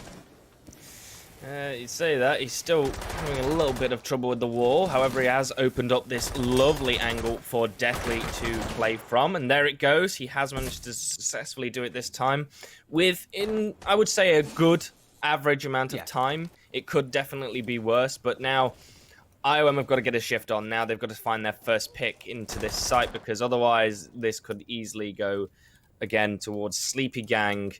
Deathly is now trying to play off that breach that has been made, and if I were you, son, I'd be looking to take down that mute jammer that's still sat there on that wall, and because you need to get a drone through there, you need to start scanning for positions, because Jerry is going to be the difference maker here, because he is playing that very key and very important Raptors position. However, they might be able to get found out here. No, he finds his first kill on Skethy, but there we go, the trade back comes through, and now IOM have a chance to drive on through, but no, Syrup is going to deny Scipio that chance, and now it is a 3 versus 4 with only a minute left, so still plenty of time for IOM, but it is going to get tricky here. That was almost a perfect nade from DJ7, just missing out on one of the anchors inside of Cash. Benji does catch out Cyber, trying to push up from Swamp, maybe getting a little bit too aggressive there, Sleepygang. You have the opportunity to buy time here. Syrup does have a C4 in pocket, and you have these gas canisters to further impinge this attack. 3 versus 3. Breach being opened. Syrup is beneath in position with the C4. Matty still with 1 gas canister in hand. But DJ7, he's planted by radio. This is fantastic. There may not be enough intel. Where is that bulletproof camera? It's not in the right place, but Naka does take out DJ7 regardless, and the kill comes through. Rose is now the last one alive. 1 versus 2. What was that? Naka, why are you rushing him? 5 seconds left now. Syrup is beneath, but C4 already expended. Oh, Rose is going for the frag. He's so close, but just in the nick of time, the Mute hides around the corner and survives to get the round for Sleepygang, moving on to match point, but just by the skin of their teeth. That was such a close round. Well played from both teams. I really want to point out that was really well played from both sides. I cannot fault anything that anybody did. It was good. It was slow and purposeful from IOM. They did what they needed to. They got open all the lines of sight. They found those picks that were really vital. It was really good teamwork when they pushed Rafters to remove, unfortunately, yourself there, Jerry. But that was just really unfortunate that Naka was just able to swing that, because the C4 went off. It was not in default. It was near the cache door, but unfortunately the cover wasn't there, and that's what kind of broke the round apart for IOM. And now Sleepygang's on match point, and IOM really have to make this round count and really look for a comeback, because I must admit, IOM have not looked as strong as I'd like them to be. They look... I mentioned them being slow and purposeful. They're almost being a little bit too slow and a bit too sluggish. Let's not forget, however, that the Sleepygang are setting themselves up to be the team to beat in this league. They are unbeaten at the moment, and they currently sit top of the standings, so maybe some expect them to win this game, you could argue. Move on to this round. Syrup moving on to the Capcan. He has been spotted, so they may well be expecting the stack of Capcan EDDs on that kitchen freezer door. He's actually going to be relocating some of these, one going either side of the hallway door instead now. That last round was so meaty, and I feel like we've missed our opportunity to really delve back into it. But honestly, if you're an analyst, if you're working with either of these teams, if you're trying to create new strats, that round was so much to dissect in it. And I really would want to see them pick apart and see how each player did their darndest. Because, like you said, it was a fantastic round from both sides, and almost perfectly played in both. So it makes perfect sense that it went down to the dying seconds, really. Yeah, and what we also got swiftly removed there is, well, it looks like Matty. But he has been knocked down. He isn't in a down and recoverable position, and Nakad's also going to take the shield with him as he tries to res Matty back up, and he is going to be able to do so. What I was also going to talk about is those Capcan traps haven't really had much of effect, because IOM found I think they found every single one of Syrup's EEDs and have removed them. The shield has been redeployed by Naked. They clearly don't want to lose dirt just yet. Well, IOM are making good control here, looking a lot more confident, but is it going to be enough? Beng is going to find that lead-off kill onto Jerry, and he is unfortunately going to lose his life. But there is still a minute 30 left on the round. You've got Cyber lurking inside the bar as well, so maybe this control...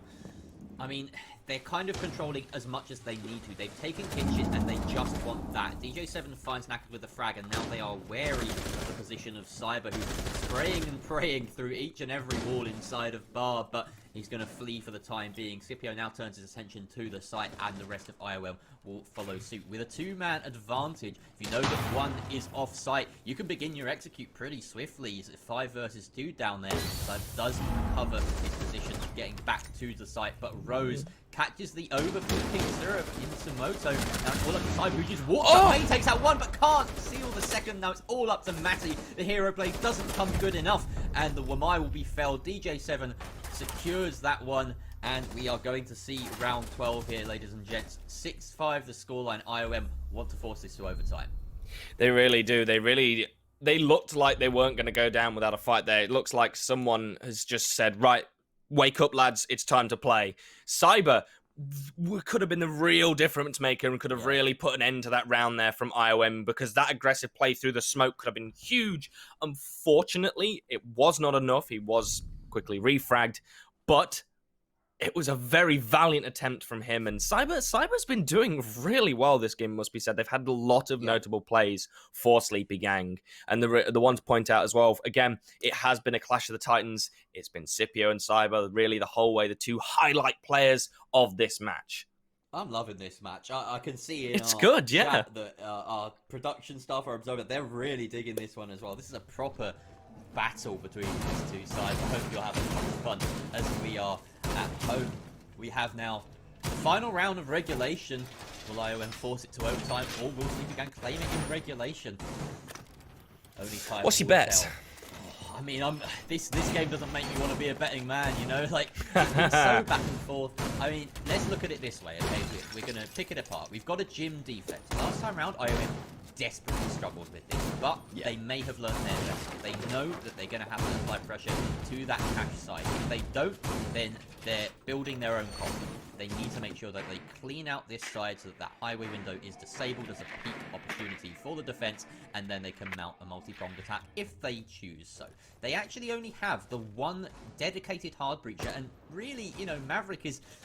I hesitate to call him even that, so they may have to pick and choose their battles quite wisely here, and it looks like the way they're spawning, they may well be going for a heavy Jacuzzi push once again.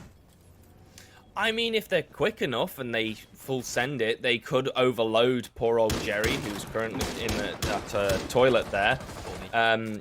Because the thing is with the Vector, it doesn't have a great many rounds, and it doesn't do a great amount of damage. It's a very good gun, but it's a very one-on-one gun. You can't kill multiple people with it very easily. It's doable, but it is tricky.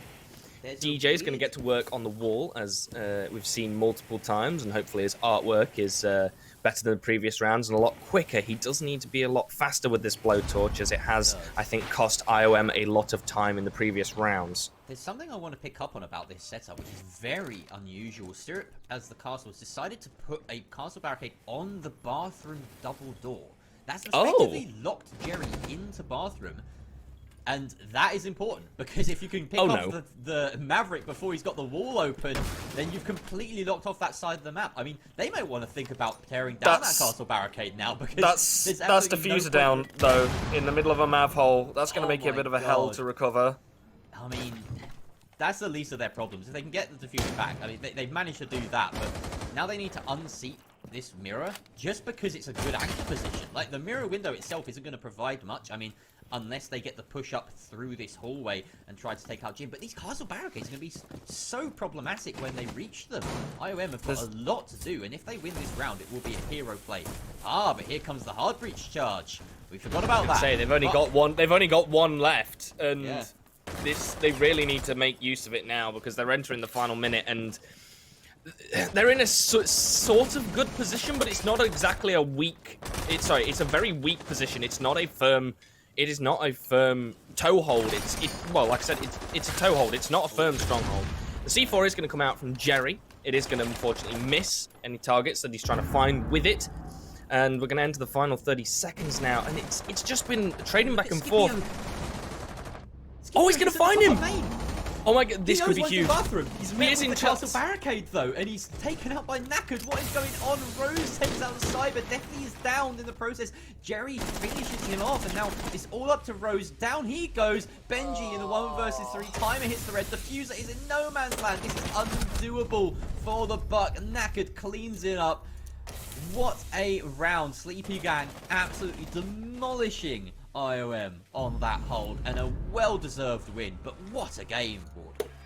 Yeah, I mean, I think that last round is just the perfect personification of this match. It was some really classy plays mixed with a lot of chaos, I think is the best way to put it. It was there was some really unfortunate plays coming out from IOM, just things that just didn't pan out. I mean, losing the Maverick, not being able to open up the wall properly or fully, and just players that were in off positions that they weren't able to... You good?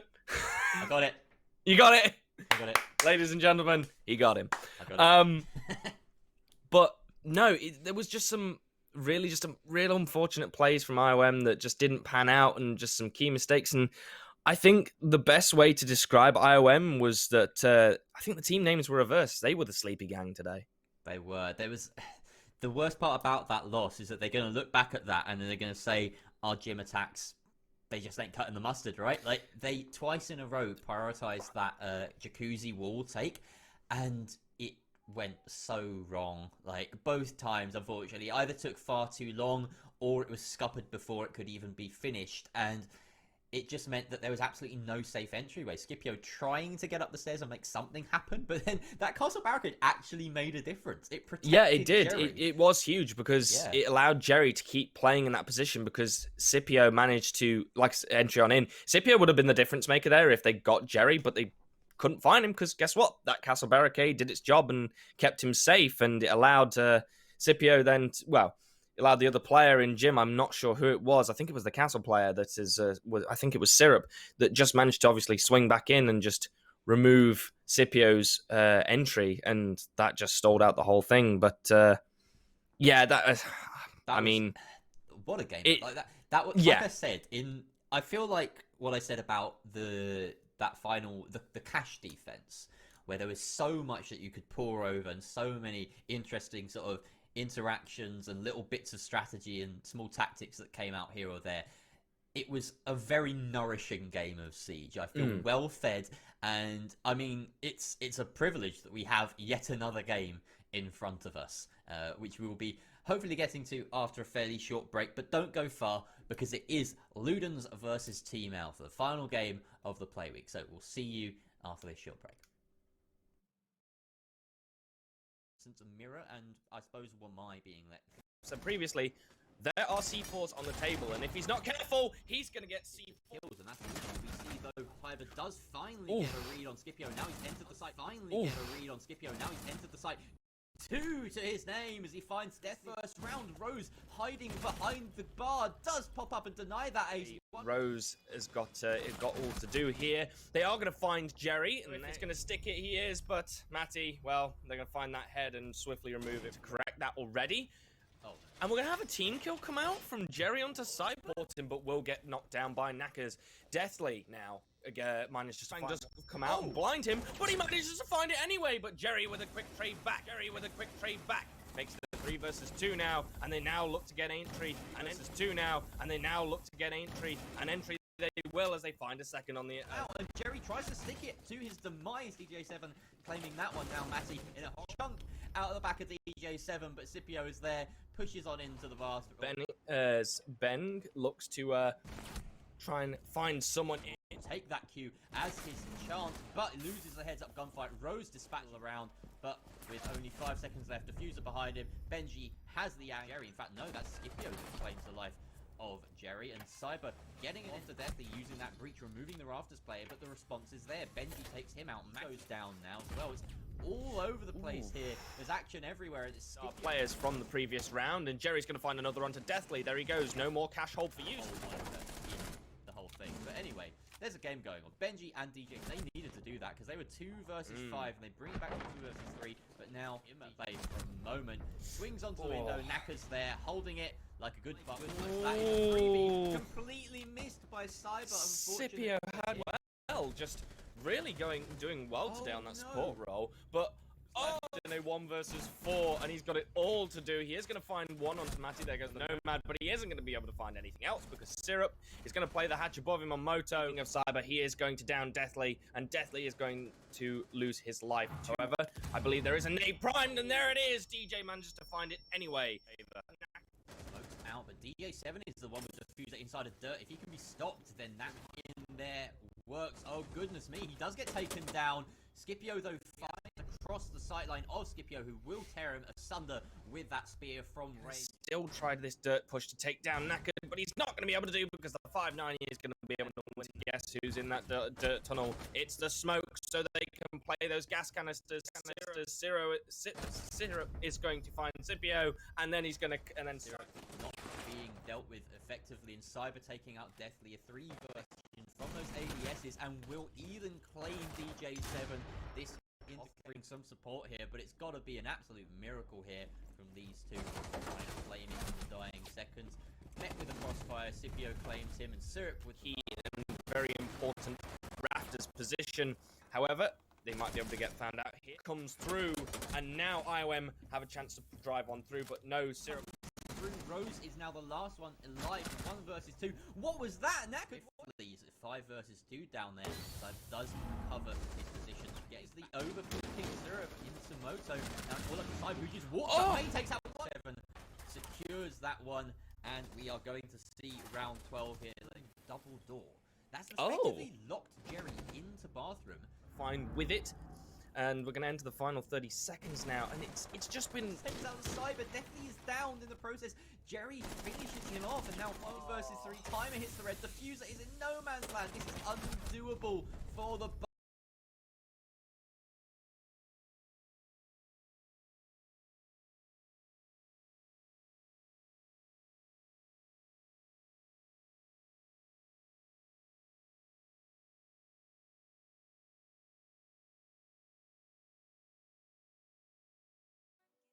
Something. The night is young and so are we. So maybe you should leave with me.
like a light lighting up in the dark. You make it right, I forgot how to act. It's so classic. Every time you make me nervous and I lose my words. It's been a while since I forgot the most simple words. I feel calm when you're around, like nothing can break me.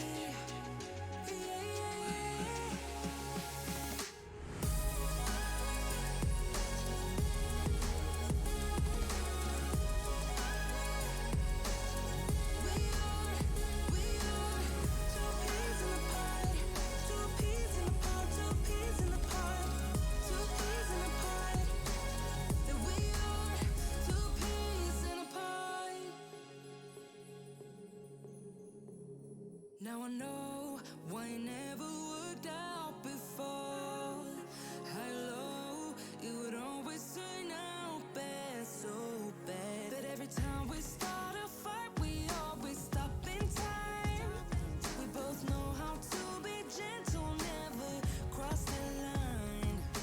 I feel calm when you're around, like nothing can break me.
We have been treated to an absolute humdinger of a game earlier, and I'm hoping that we get another one right now between Ludens and Team Alpha. I am Joe the Music Man. I'm joined here by Artifacts Warden, and this is the final game of our fourth Playday for Badass University All-Stars. Warden, how excited are you for this match on a scale of 1 to... How many operators are there in Siege? There's 50 something at least now. On a scale of 1 to 50 something. 1 to 50 something. I'm gonna go with Life, the Universe, and everything. 42. Oh, gonna beat you at your own game. Well, I'm 50 something right now. You're 50 something. That is how excited I am, because I'm always 100% excited for every single game. It's my job to be, right? Makes perfect sense. It does. We're now going to go into some of the rosters, the roster lineups. There's nothing more exciting than rosters. There's nothing more exciting than rosters. And, well, the most exciting roster we have, I think, here tonight is Team Alpha, with so many unknowns, I think, coming onto their side, with Macy and Aztec coming in with no stats thus far, But and the only one with any real stats that are worth noting of is Reich with a 1.26 rating and some really good, quite good cost as well with 71%. Yeah, so some good stats across the board here for a lot of players as well. I'd like to highlight KK, who's doing pretty nicely on the side of Ludens, it would seem. But yeah, there's a good mix as well here, and I like the fact that we've got, for instance, on opposing sides, a couple of players from Edge Hill University. You've got Atlantic and KK facing up against each other, which is quite fun to see. So yeah, hopefully a little bit of rivalry / camaraderie in the chat. Who knows? Maybe they hate each other. I don't know. I don't know these guys. So, could be quite fun. Reich as well, worth mentioning, had a little success story over the weekend. Just qualified for the UK Rumble group stages. Congratulations to Reich and his team for that little mini victory. And hope they do well in the next stage.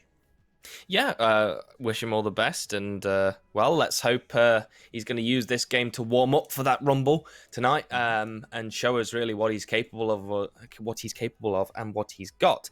So now we're going to head into map bans, and as you can see from above, Chalet and Coastline are going to be those auto bans that are going to be instantly banned out because they were played in the previous Playdays by these teams. CAF and Bank next on the list, and what do you think? What do you think we're going to see out of... It's unfair to ask me now, isn't it? It's unfair. It's very unfair, yeah. So it's Clubhouse and Villa next, and then we're going to good old Oregon. Cool. Let's do the map bans again. Pretend I didn't see them, and then I'll predict what they were. Okay, so I'm pretty sure that we're going to see Oregon as the pick here. Right? Whoa, no way! I'm just, like, I've got a feeling. And I know it's 1 in 3. It's a 1 in 3 chance. I could be wrong. 1 in 3. But I did a bit of delving. I think it's CAF. I could tell you. You think it's CAF? Yeah, given the ban even though it's already been banned. That's a brave guess right there, Ward, and you're brave. Yeah. No, they're gonna just undo the ban. They're gonna click backspace a whole bunch and swap it. What is? I did this. Okay, you know, like the thing where it's like there's a thing Whoa, you do with your fist. Need to be careful of those hand actions, Jerry. Like, maybe I do. There's a thing that you do with your fist when you're like. It's like you dust off your knuckles or something because you're too cool for school. I don't know what it is now. I can't recall what it is you do with your hand, and I just kind of like ended up kissing my fist. I was like, that's not it. I mean, there's something I know of that you can do with your fist, but I'm not allowed to say it on stream. I'm not going to. So something you might do with your fist. Okay. Let's turn our attention to Oregon and the Thatcher ban, which is compelling as always. No, it's not. Everyone knows the Thatcher ban. It's one of. He's going to his retirement home. Okay, he's old. He needs a break. Where would Thatcher retire to? We know he's going British, to his boat, isn't he? He's going to his boat. I know Sledge is Scottish, right? But I don't know whether Thatcher is English or Welsh or. He's from Plymouth apparently. See, this is the thing. Yeah, he's got a boat called the Iron Maggie that he's doing up, isn't he? Oh, he's a Tory. You can't. Let's move swiftly on. Maverick being banned. We saw plenty of Maverick play last game, especially from the likes of DJ7, who had a bit of a redemption arc during the course of the game, but unfortunately it wasn't enough to see his team, Imperium of Madden, to a victory. We're not going to see Maverick in play here on Oregon. Instead, there may well be a Hibana, which we didn't see last time around. So, Kaid and Mira. I mean, what can I say about this ban phase? It's about as standard as you can expect. No Valkyrie ban, perhaps telling of the fact that these teams might want to be able to play a little bit more aggressive, because these are very kind of breach-oriented, site-oriented bans. And that is the norm with Oregon. But it does mean that perhaps the roam play will have a little bit more of a bearing on how things go down. And you can see already with the defensive lineup that's being selected, Bandit, Malusi, Thunderbird, a lot of this set and forget utility unless you're looking to Bandit trick, which is somewhat unlikely. Mutant Mozzie as well, perfect for roaming as a duo. You can expect to see a lot of running and gunning here on the alpha side, I believe. Yeah, and I think the key takeaway from that ban phase is going to be really difficult to breach those reinforced walls and get into sight. I've seen it in the previous play days. Teams can really struggle to get on in, and it makes this map absolutely hell to play, because you just can't get any of those key sightlines open, and you get pressured through these really nasty choke points, and you lose people really quickly to defenders just swinging very aggressively with either shotguns or fast-firing SMGs that tear people to absolute shreds very quickly. So it's going to be difficult for whoever's attacking, and Ludens have really got to come in strong here. They've got to really use that utility well, get off anything that's on those reinforced walls, and look to get them open quickly. Otherwise, we're going to get a very dirty, very boggy Oregon. I know I got to cast myself last game, which was a real milestone in my casting career. I'm very happy about that, but I'm also even more happy to be casting Notorious Duck today. What a fantastic name. Playing for Ludens. I'm not too sure whether this is a stand-in or maybe a swap. It seems to be in place of Closer at the moment. Ludens having a couple of roster changes. Luke being one of the more recent additions, but this core of KK, Jogo, Trot have been truly established in this scene for a while now, and you can see on the side of Alpha plenty of experience as well. We didn't get a chance to mention this before the cast, but look at that lineup. I mean, it's quite a scary one, and to be honest, both these teams, perhaps you could say underperforming given the talent that they've got in their rosters so far this season, sitting, you know, relatively low in the table with a couple of wins each. I believe Team Alpha have just one up on Ludens so far, but that was in overtime, so none of their games have been really easy affairs. We've seen it before, that just because a team looks strong and is quote-unquote a super team doesn't necessarily mean they're going to be at the top of the standings. Yeah, all the time that happens in this league. There's so many expectations placed on some really talented players, and then for whatever reason. But, you know, roster shuffles may do that to you, and that's what the name of the game here is. Ooh. Well, the lead-off kill is going to go towards Alpha, but it's going to get quickly traded back by KK, and it's all tied up with 1:30, and I must say as well, Ludens are very slow, very sluggish on this attack, not as quick as I maybe could have wanted them to be, given the operators they're banned, as they've still got no reinforced walls open. Aztec now in the engagement, battling with Luke on those stairs, but he is going to withdraw with only a chunk of his HP remaining. This is going to make it really difficult now for Ludens as we enter the final minute. And unfortunately, we have lost our feed. Yeah. So we're going to have to... We're going to have to sit, wait, cross our fingers, and just see what happens, whoever you're rooting for. Yeah, of course. Of course, the game is continuing behind the scenes. We're just missing the action ourselves. So we may get maybe if I'm throwing a what a shot, and he's done a big play. Yeah, let's expect that there's some incredible action going on. I would like to imagine that Notorious Duck is going to grab a 4K on the round, and I missed whether Notorious Duck had already died or not because I'm just that good. I think he did. I think he was the nomad that was removed. I think he was removed right at the very beginning. So maybe my bet that he will get a 4K in this round is about as good as your bet that we would be on Cafe. Yeah, I was just actually about to mention that. Yeah. Well, hopefully, if this feed issue isn't resolved too soon, we'll get some info to you. Apparently, we are going for a rehost. So there'll be a short delay, and we'll get an update on the result of that round, and of course be starting in round 2. But we could see a little bit of information there. We saw the start. We have to talk about what we've seen so far. The start of a fairly standard Dorms defense with a lot of potential for roam, a lot of C4s as well on the board.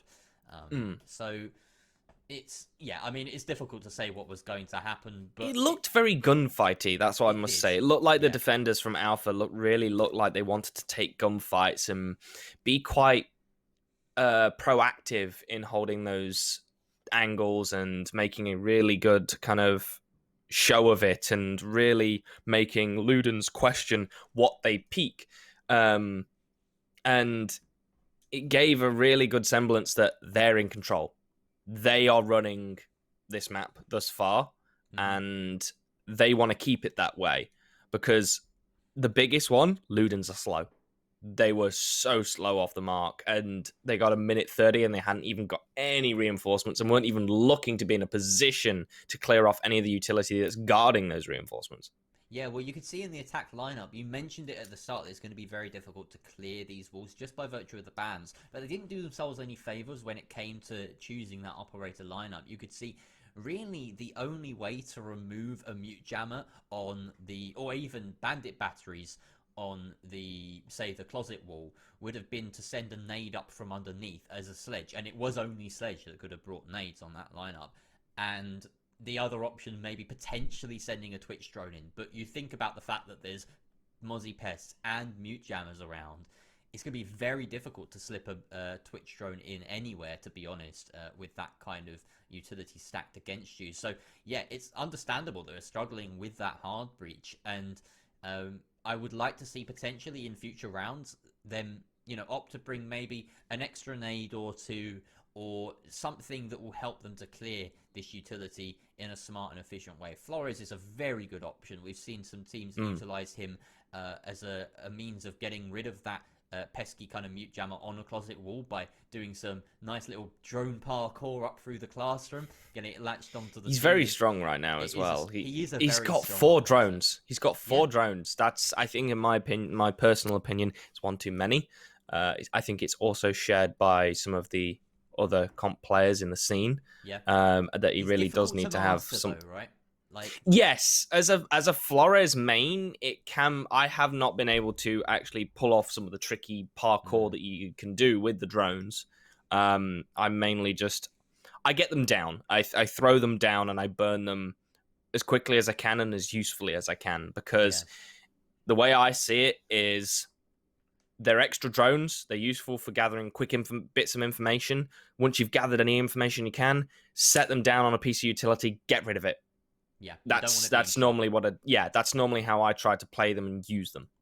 It's one of the few pieces of sort of soft destruction that can be actively countered by any defender, anyone at all, with a single bullet. So you don't want to be getting it caught. Of course, the trade-off being that it can bypass all of the sort of utility burn or soak, I suppose, that most throwables or explosives have to deal with. You can get through those arena gates, just slip on. I see Flores very similar to Zero. I think they mirror each other quite well in what they can do and how useful they are. I genuinely think, and they are actually my 2 favorite attacking operators currently in the game as of right now. Great. They're very well they're very good. And again, I think the biggest mistake that people make with these 2 operators is that I don't see enough people laying down that utility quick enough for me. It's like, you have all this utility. You've got 4 cams and 4 drones. Each can take out a piece of utility. Very good at gathering information. And people use them a little bit too sparingly. Like, obviously it can come back to bite you if you burn them quite quickly, but I'd rather have them down and have used them than not use them at all and then die. Because they're great utility that you could set out in the early round and get constant value from, which is rare in an attack operator. So yeah, it's good to be able to do that. It looks as though we are almost ready to get back into the game, but let's just set things up again, because we've been talking about Flores and Zero, having this nice kind of heady discussion for a bit. Let's remember, we've got Alpha and Luden sitting there waiting patiently, it should be added, to make sure that they can try and gather some points in the standings, because right now, like I said earlier, they are struggling a little bit. Alpha and Ludens both have 1 regulation win so far, but Alpha just having an extra overtime win so far this season gets them a couple of points ahead of Luden. So whoever wins this game, if they manage to do it in regulation, they will jump the other. And that could be crucial when it comes to the final few weeks of the league, when it comes down to making sure who gets those tasty final spots. So back into the action here on Oregon. We can see Alpha are the ones that have won that round, and I don't think that's any surprise to you. No, it was pretty clear that they were firmly in control of the situation. They had it. They had everything covered.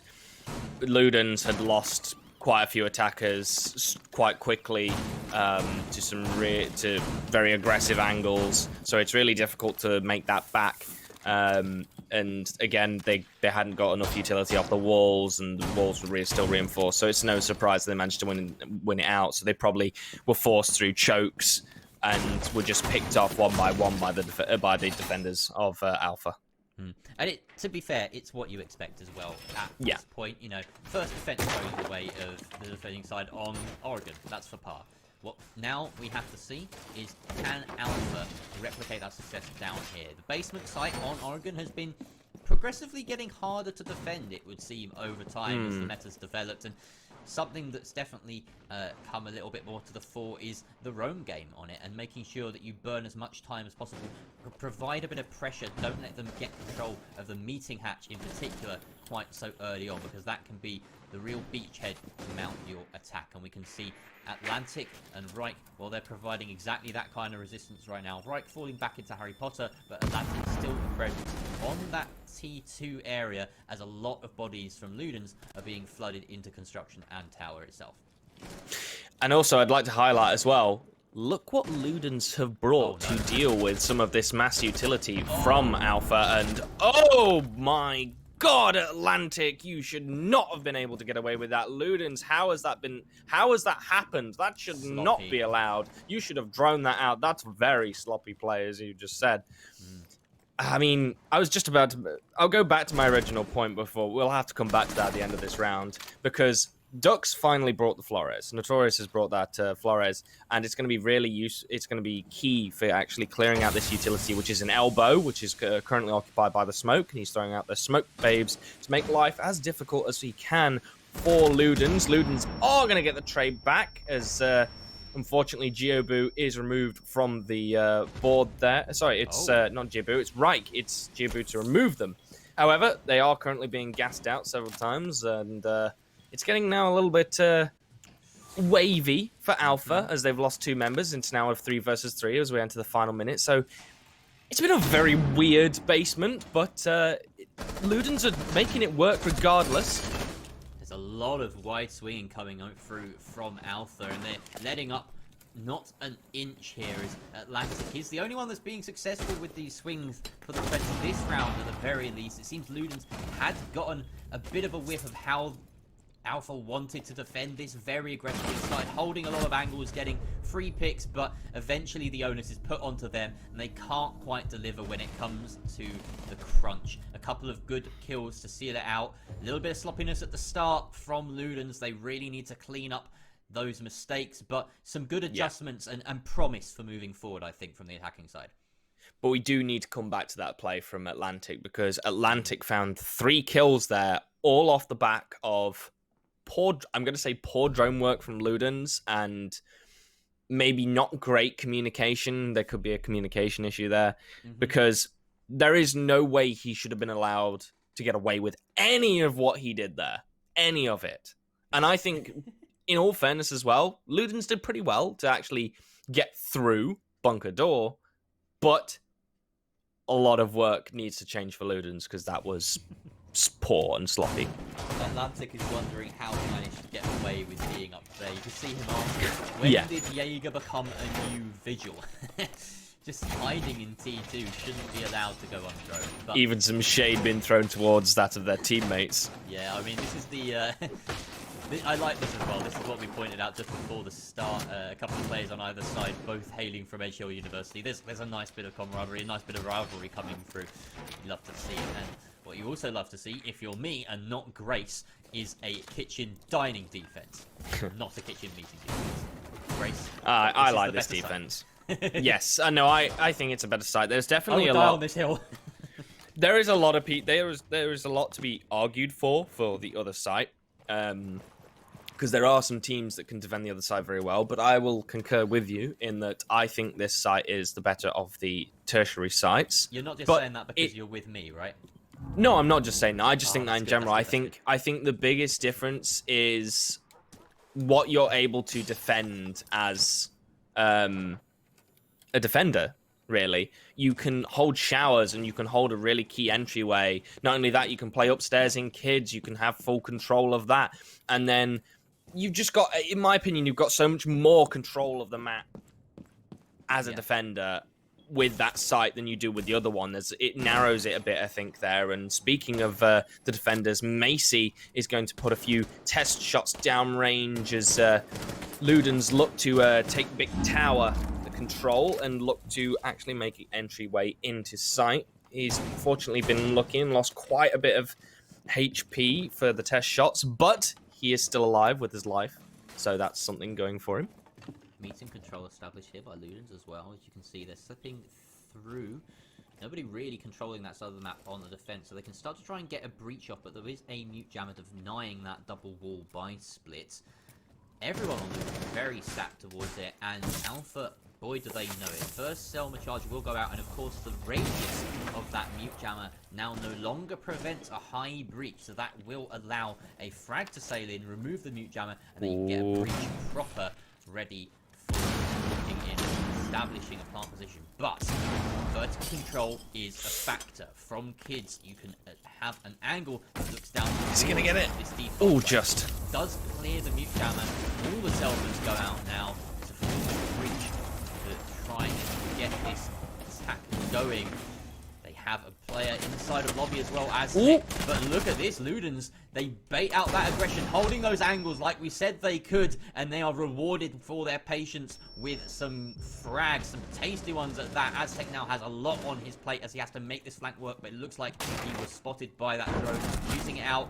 Reich does take out Luke as they try and dispel this vertical control, but he can't keep tabs on every position inside of kitchen. All it would take is a bit of rotation within the site, perhaps. Find an odd spot to plant it, and you've got yourself an answer. But that slow entry is going to cost Kyobu his life as Reich will slap him down. Aztec now falls by KK's hand, and Notorious Duck is there to finally deal with that vertical presence, pushing on through the attic and catching the Malusi unawares. A great round there from Ludens, taking only what they needed and claiming an attack for themselves. They looked a lot more confident from Ludens as well. They really looked like they were confident in taking those gunfights, and they were just a lot more secure, I think, about their flanks. I think that's the key thing to discuss here as well. And finding those key picks as well was obviously really useful. What to say about the defense there? I mean, it was a bit passive. I'm not, yeah, that. But also, I think that Atlantic threw their life away maybe a bit carelessly. I understood the intention.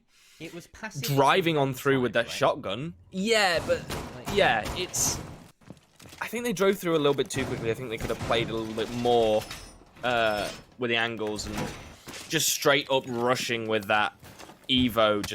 Sorry, not Evo. Just the shotgun.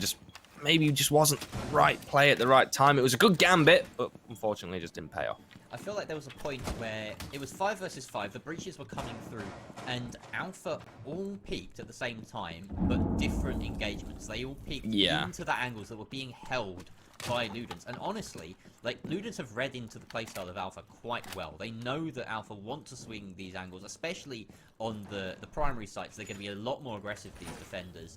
They have a bit more freedom to work with. So holding angles that you expect these defenders to walk into and just, you know, making sure that you pick up on these potential freebies early on is the way forward. Oh, look at this. Oh my. Does get the jump and goes for a second. Bit greedy perhaps, but he's not punished. And there we have the opening frag going the way of Alpha yet again, coming down to this aggression.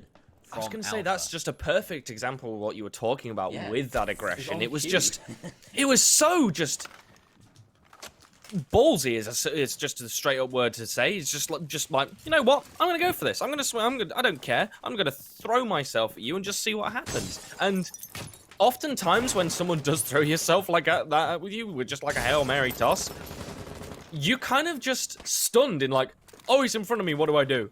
You forget that there's a trigger to pull, and I think that is what sort of happened there, because it was just such a wild play. Questionable movements there from Notorious Duck, but no one near. Yeah, flashing yourself is never great, especially with the new changes of how punishing it is. Yeah. Better than flashing someone.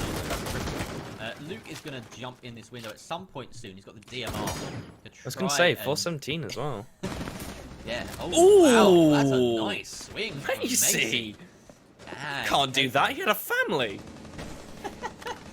Maybe he did. Maybe he didn't. Either way, they are down one. Well, they're not going to know he's there anymore. No. Family line ended as the man taken out. KK, oh, he goes down, as well as Notorious Duck. Everyone on Luden's just being melted here. And they can't set a foot in the building. Jobu, he's going for the style points. And you could claim he gained 1 style point with the direct trade at the very end there. Nice pistol kill to close things out, but unfortunately, it's his demise as well. That was a fast round, Alpha. I mean, you took every fight and you won. Yeah, I mean, that was just straight up confidence in your gun skill. That was just straight up, I don't care, I'm going to take these fights, we're going to send it at them. And I think that was a little bit of revenge for that last one, that last round that they had in the kitchen dining, because they didn't maybe take as many engagements as Alpha wanted to. And then they went, okay, this time we'll take every engagement that arises. And they won every single engagement that arised. I mean, I'm still trying to get over that SMG kill. I mean, that was not. Macy just straight up deleted Luke from the face of the earth. He didn't even see him. We've barely seen. I mean, I'm looking at my notes, right? And it says Alpha have won 2 Dorms defenses. I mean, have they? Like, were those Dorms defenses, or were they just Oregon defenses? Like, yeah. We haven't seen Dorms at all. Hi, please try and enter the building. We dare you. Yeah, exactly. So they're really taking the fight to Luden, playing for every single inch, and the basement was a little bit more considered, a little bit more, site-centric, shall we say, from the defense. But last time round, they relied on, at least they won off the back of a couple of freebies at the very start. Now we may actually get to see the setup and push, because I doubt that Ludens are going to let Atlantic get away with, lightning striking twice. I mean, you never know if he appears to be the player that is capable of creating that static which causes the lightning, because he's been playing well so far, and that high progression has definitely paid out, worked for him. The real question is now, can Ludens finally take control of this elbow? They don't have the Flores this time around, but they do have a Ying from that of Luke. So he's easily flashable, especially, again, highlight that flash, change again. It's extremely punishing. So this could be used for great effect here. However, the Smoke Babe is unfortunately going to get taken out by the C4, actually. Here, there goes the Candelas. Unfortunately, it's not going to actually find anybody as of just yet, but the second Smoke Babe is successful, which staves off the push from Ludens thus far, but they still have plenty of time to work with here, as Proctor is holding into E-Box Hatch and almost finds a kill, but I think it's about time that Ludens give up this take and go somewhere else, because Alpha, again, that high progression is doing numbers for them. Ludens are too scared to go anywhere near that double door. Well, they're listening to you as well, as they do just completely abandon mission here. But Atlantic is ready to whip up a storm, taking out Notorious Duck from Garage, and this is proving to be a horrible day at the office for Ludens, but in meeting it looks like Proctor might be doing the admin work necessary to file the death papers for this Roma. It doesn't seem so, though, as Atlantic falls back to sight. Even manages to board up the doorway. He has to fall back, just about escapes the range of the spray. Falls into the safety of the mirror closet. No mirror window present, however. He's just going to be locked inside there for the time being. Takes a little bit of damage from Proctor's spray, but can't quite connect it with the head. And the chaos will subside, well, temporarily, it seems, as Reich is now taking up the mantle. Going on this roam, coming down from D2. But KK is astute and ready for it. Atlantic takes out Proctor in the meantime, winning that gunfight, it seems, from the closet. 2 kills on the round for this Jaeger, who's doing absolute bits. KK and Jobu, last alive, 2 versus 4. Worse for wear. Trying to find some way to entry. They may have the option of pushing down Laundry Freezer, but there's going to be so much utility in their way. Macy takes matters into his own hands, just escalates these stairs and finds both of them with the shotgun. He's bored of waiting, and that is going to be a swift finish for the round for Alpha. They are storming away with these defenses. They really are, and I think at this point we may as well start calling Atlantic Shazam, because we've used so many weather, or at least storm something, because he's just been a true playmaker for Alpha so far with this high progression. Same with Macy as well, who's been doing really, really well on the side of Alpha, and it's just creating absolute mayhem, and Ludens they're finding kills, but not enough to make a difference in the round count. No, it's been a struggle, a real struggle for Ludens. And every turn, they are met with resistance. That's the best thing about Alpha so far, is that they are constantly readjusting to the position of Ludens. They want to take these fights, and they are head on with that confidence that you mentioned. And I mean, that's a worrying thing, because if you know that you're being faced with a very confident side, one that wants to swing every corner, and you're losing bodies, you don't necessarily even have time to, drone ahead and make sure that this corridor is clear, these stairs are clear, because someone could be pushing up those at that very moment, and it just puts a little bit of, doubt in your head to whether you should be doing these basic things. But really, Ludens, I don't want them to lose their cool. I think they should still be making sure that they fall back on their fundamentals, that they are covering each other, that they are droning areas, that they're clearing portions of the map, not losing them, importantly. We saw a retake there from Reich at one point, which was met with an important frag from the Ludens. That was a sign of promise, and I want to have to stop saying this. I want to have to stop saying Ludens look promising, and that Ludens are in fact actually winning rounds, because promise isn't enough to win you a match. No, it's not, and I think Ludens have got a choice here. It's either meet aggression with aggression or play smart. They have to make a pick. I think they're probably going to go for a play it smart approach, as that's Ludens' route. It seems to be what they're doing. They're not really being as aggressive as Alpha are. It looks like they're trying to more outplay and work their way into side, but it's simply not working because of the sheer chaos that Alpha are creating around them. And it seems they've slowed down a little bit. They're not taking as many gunfights, but the aggression is still there from them. Notorious Duck is going to now throw a flash on through into Attic. However, no one is going to be there. And I think that's going to be highlight another key point I'm going to come across is that Luden's drone game is very poor.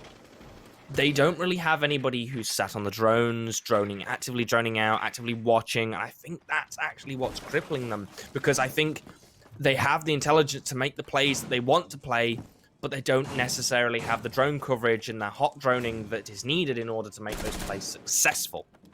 No one following that drone, for instance, ready to peek it, as we just saw it going square the head of any attacker, and Wright just scoops it up for free. Fall back. But what's good from Ludens here is that they are prioritizing that top floor clear this time around to make sure that there's no pressure from range, and that it does take out Notorious Duck, but Proctor with the immediate refrag, and he will go deep inside of Dorms, now claiming Kid's bedroom for himself, and that will provide enough vertical cover that KK and Co can begin to set plants down inside a kitchen. They meet right flank with the hold from KK, very nicely done, and Ludens now have the upper hand. All of their defenders fall back on the side of Alpha, but nice play through the hatch. Oh, doesn't quite net enough, as Luke does. Oh, Trexno does take out Luke, but Proctor with the refrag, and now, oh dearie me, caught with the goo mine in foot, and Ludens, they've let this slip. They had control, but now they're losing bodies thick and fast, and it's all down to Jobu. The 1 versus 2, certainly winnable, but he's taking flak from Aztec from behind. Does have an opening, though, with this hatch. Might decide to go for the immediate drop. Instead, stun grenades out and flashes. Make sure that the site is clear. Falls back. I feel like he's dilly-dallying here, Warden. I don't know about you, but he's panicking. He doesn't really know what to do. There we go. Macy cleans it up, and a little bit of a panic, unfortunately, at the end there, and maybe telegraphing his movements as well, as he had the opportunity to drop. But Alpha, I mean, they absolutely deserve this 5-1 lead that they find themselves in. They do, and so I was really watching. For a minute, I just sat there for most of the round, simply watching Ludens, what the players were doing, and a lot of it was spectating their own players and not going on drones. And I also had a look at their drone economy, and it's terrible. They've lost like 80% of their drones within the first minute. That's not great. That's terrible. And no one was on those drones. No one thought to go on the drones. It's clear to me that they want to play, obviously, in the first-person perspective, and just take gunfights and see if they can challenge them directly, but while also working out where they are and making these smart plays. But unfortunately, that's just not going to be enough to counter these plays from Alpha. However, now tables have turned and Ludens are on the defense. So we're now going to have to see if they're going to be able to find anything here, because Alpha have just been so suppressive of everything that Ludens have tried to do. I think it's also important that we also point out that Ludens did a lot better that round. That was probably one of the best rounds we've seen from them, besides the round they actually won. The tertiary side as well. They were very clean with that. Yes. I think I'm going to keep hoping for Ludens, and the thing that I can say about this right now is that the things that we're hampering them on attack, they don't translate to the defense, right? You don't have to worry about people being incredibly aggressive, extending outside the map. The attackers have to come to you. You can do what you want with that method. You set the pace, and that was something that they struggled with. The other thing that they struggled with, as you mentioned, was drone economy. Not a factor on the defense. Well, you know, in terms of gaining it for yourself. Obviously, you want to deal a dent to the attacker's drone economy.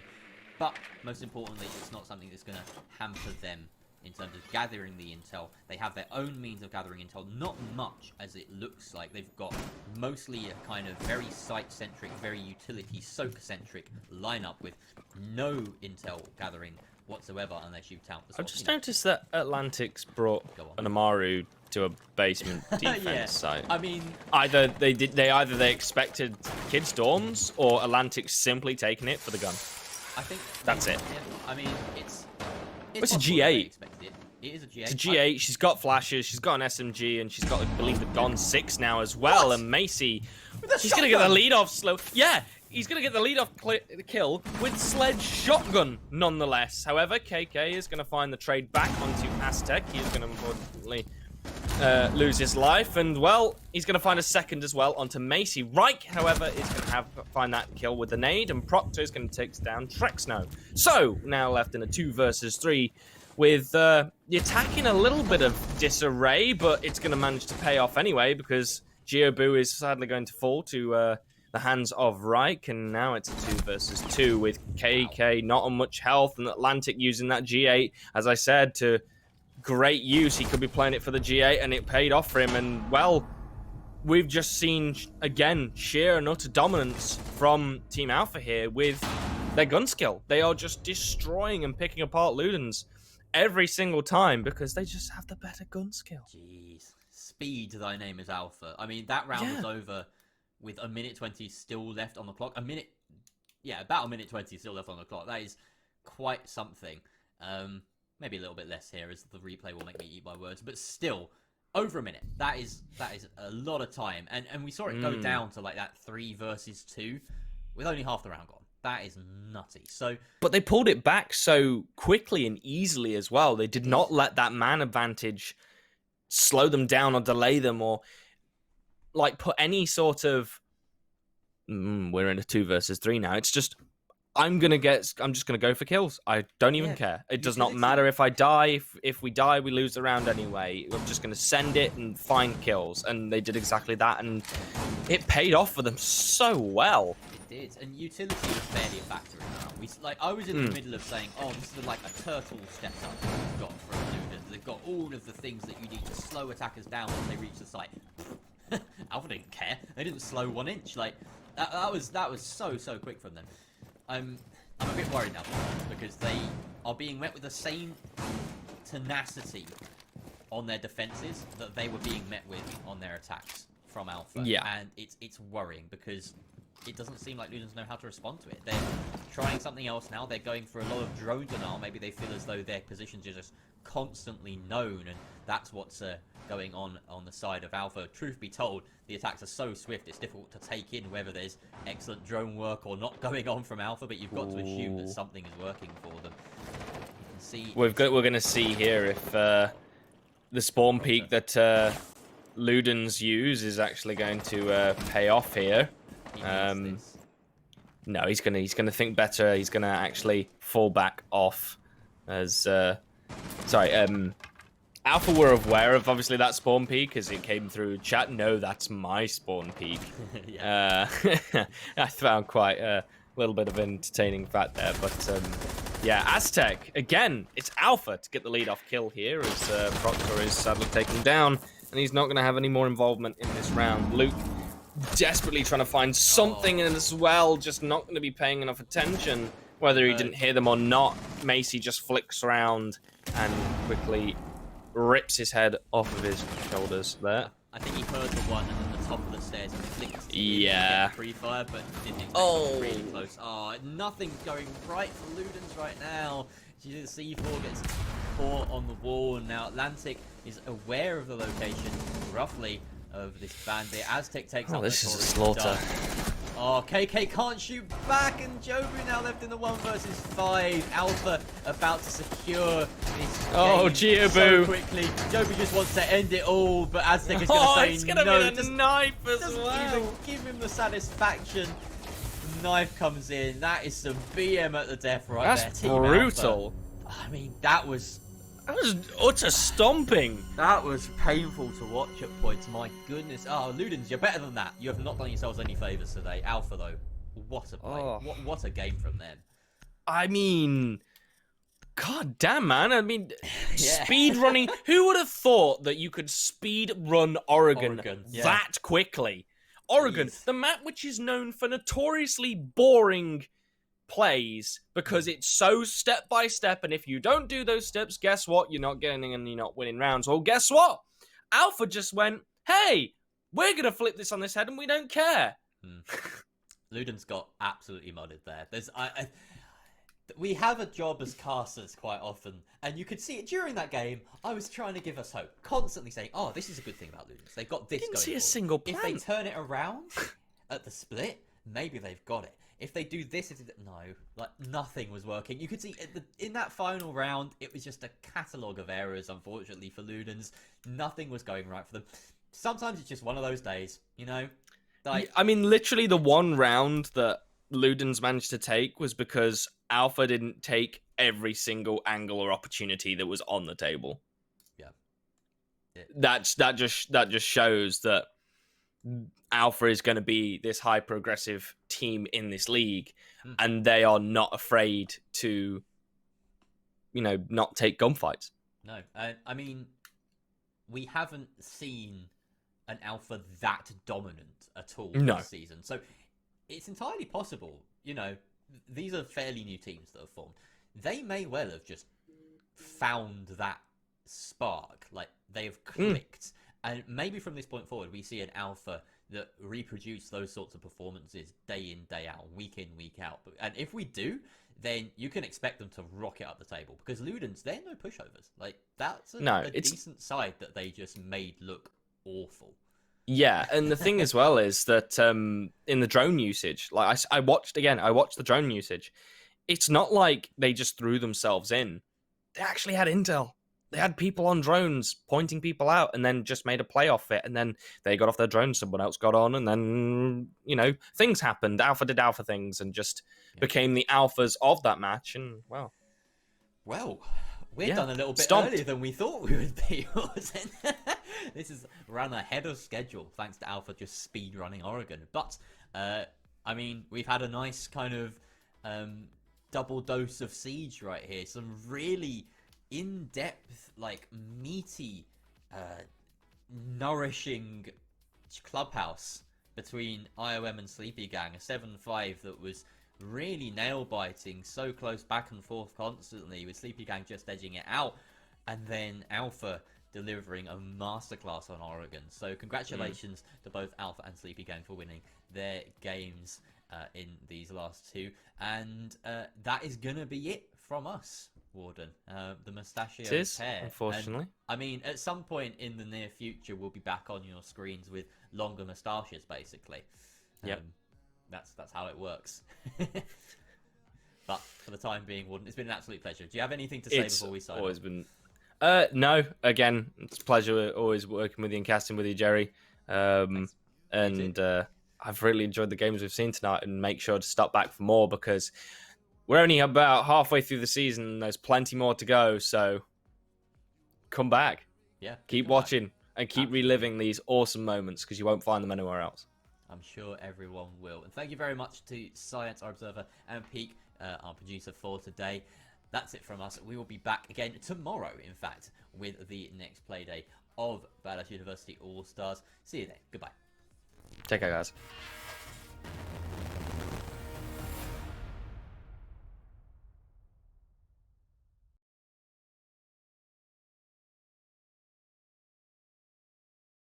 To make life as difficult as he can for Ludens. Ludens are going to defend this very aggressively inside, holding a lot of angles, getting free picks, but attack going. They have a player inside of lobby as well as plate as he has to make this flank work, but it looks like he was spotted by that drone. Using outation within the site, perhaps find an odd spot to plant in, and you've got yourself Kyobu. His life as Reich will slap him down. Aztec now falls by K.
I'm buzzing, let's drink up. You deaf look like big fun. Come on, let's get